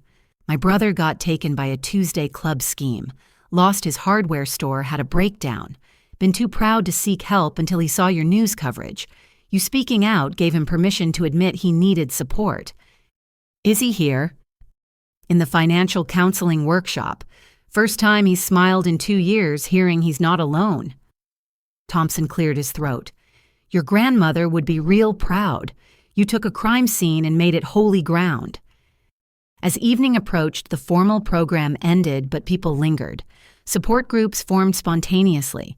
Contact information was exchanged. The healing community we'd envisioned was manifesting organically.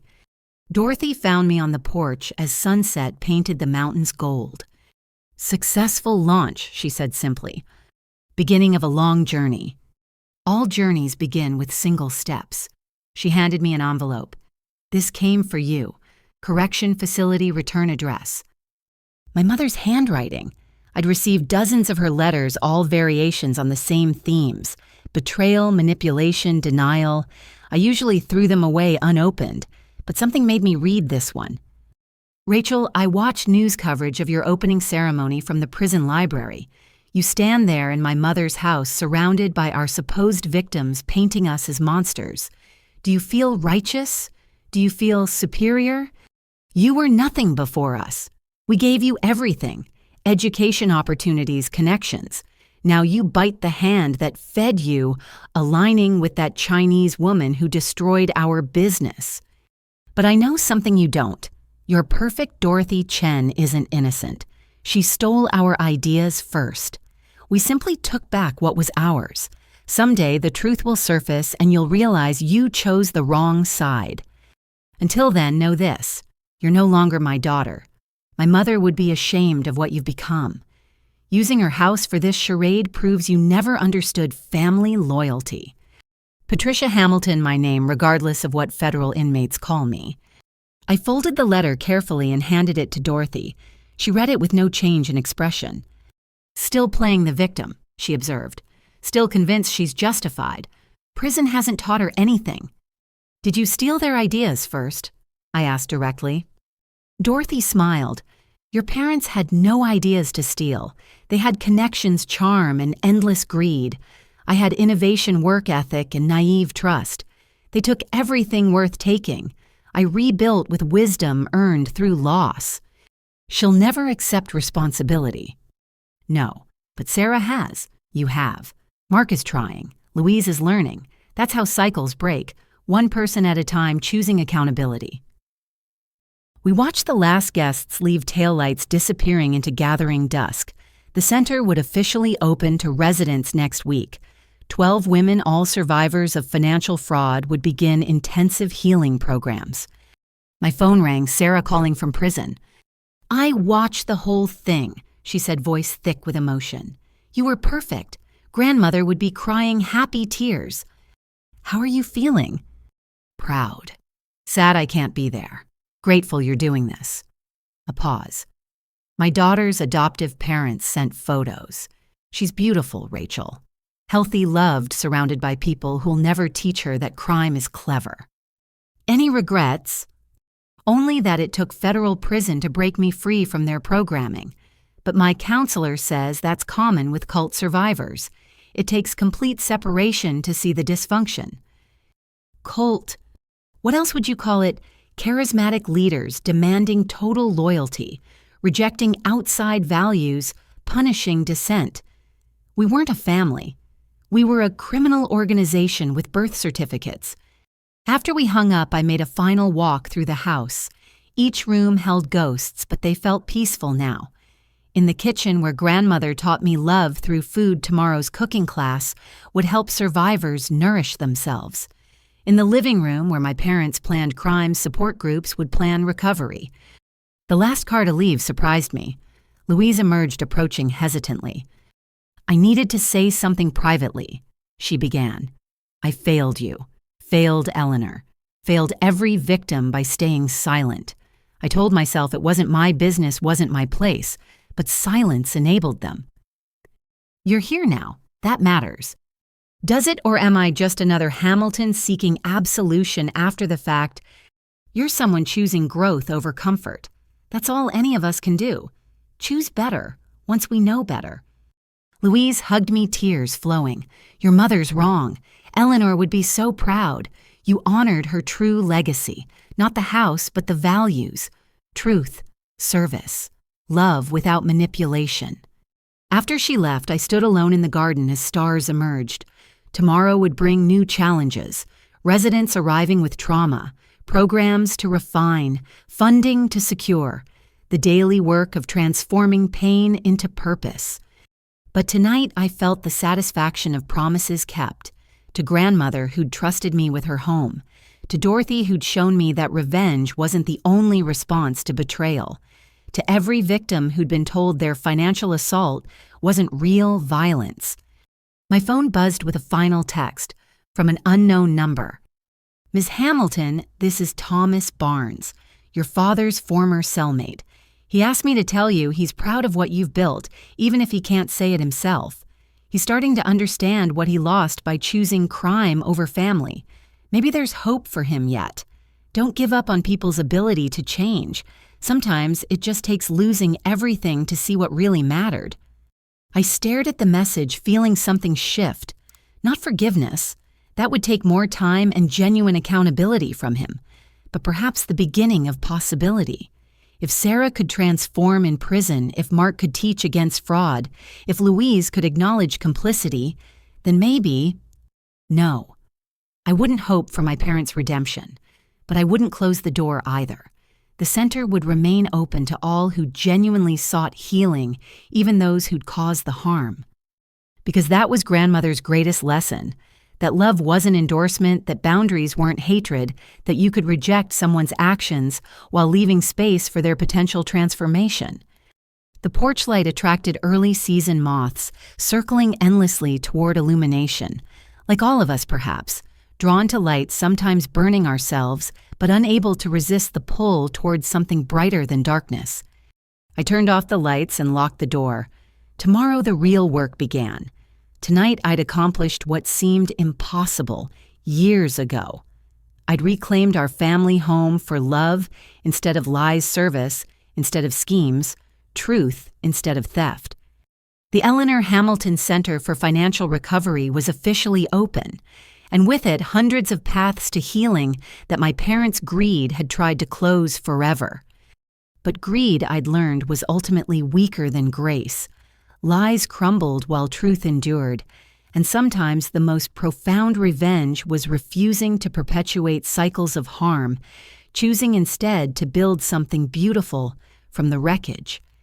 As I drove away, I saw the house in my rearview mirror, solid and welcoming against the night sky. No longer a crime scene, but a catalyst for recovery. No longer my grandmother's house or my parents' target, but a community's resource for rebuilding after betrayal. I smiled, thinking of grandmother's favorite saying, "Plant good seeds, tend them faithfully, and trust the harvest." The seeds were planted, the tending had begun, and judging by today's turnout, the harvest would be abundant, beyond imagining. If you've experienced financial betrayal by family or friends, know that your pain is real and healing is possible. Share your story in the comments below. Your courage might help someone else break their silence. Please like this video if it resonated with you, subscribe for more stories of triumph over family dysfunction, and share with anyone who needs to hear that choosing truth over toxic loyalty is the beginning of freedom, not its end. Thank you for joining Rachel's journey. Remember, family isn't about blood. It's about who shows up with integrity, accountability, and genuine love. Until next time, may you find the courage to choose truth over comfort healing, over hiding and authentic connection, over obligatory loyalty.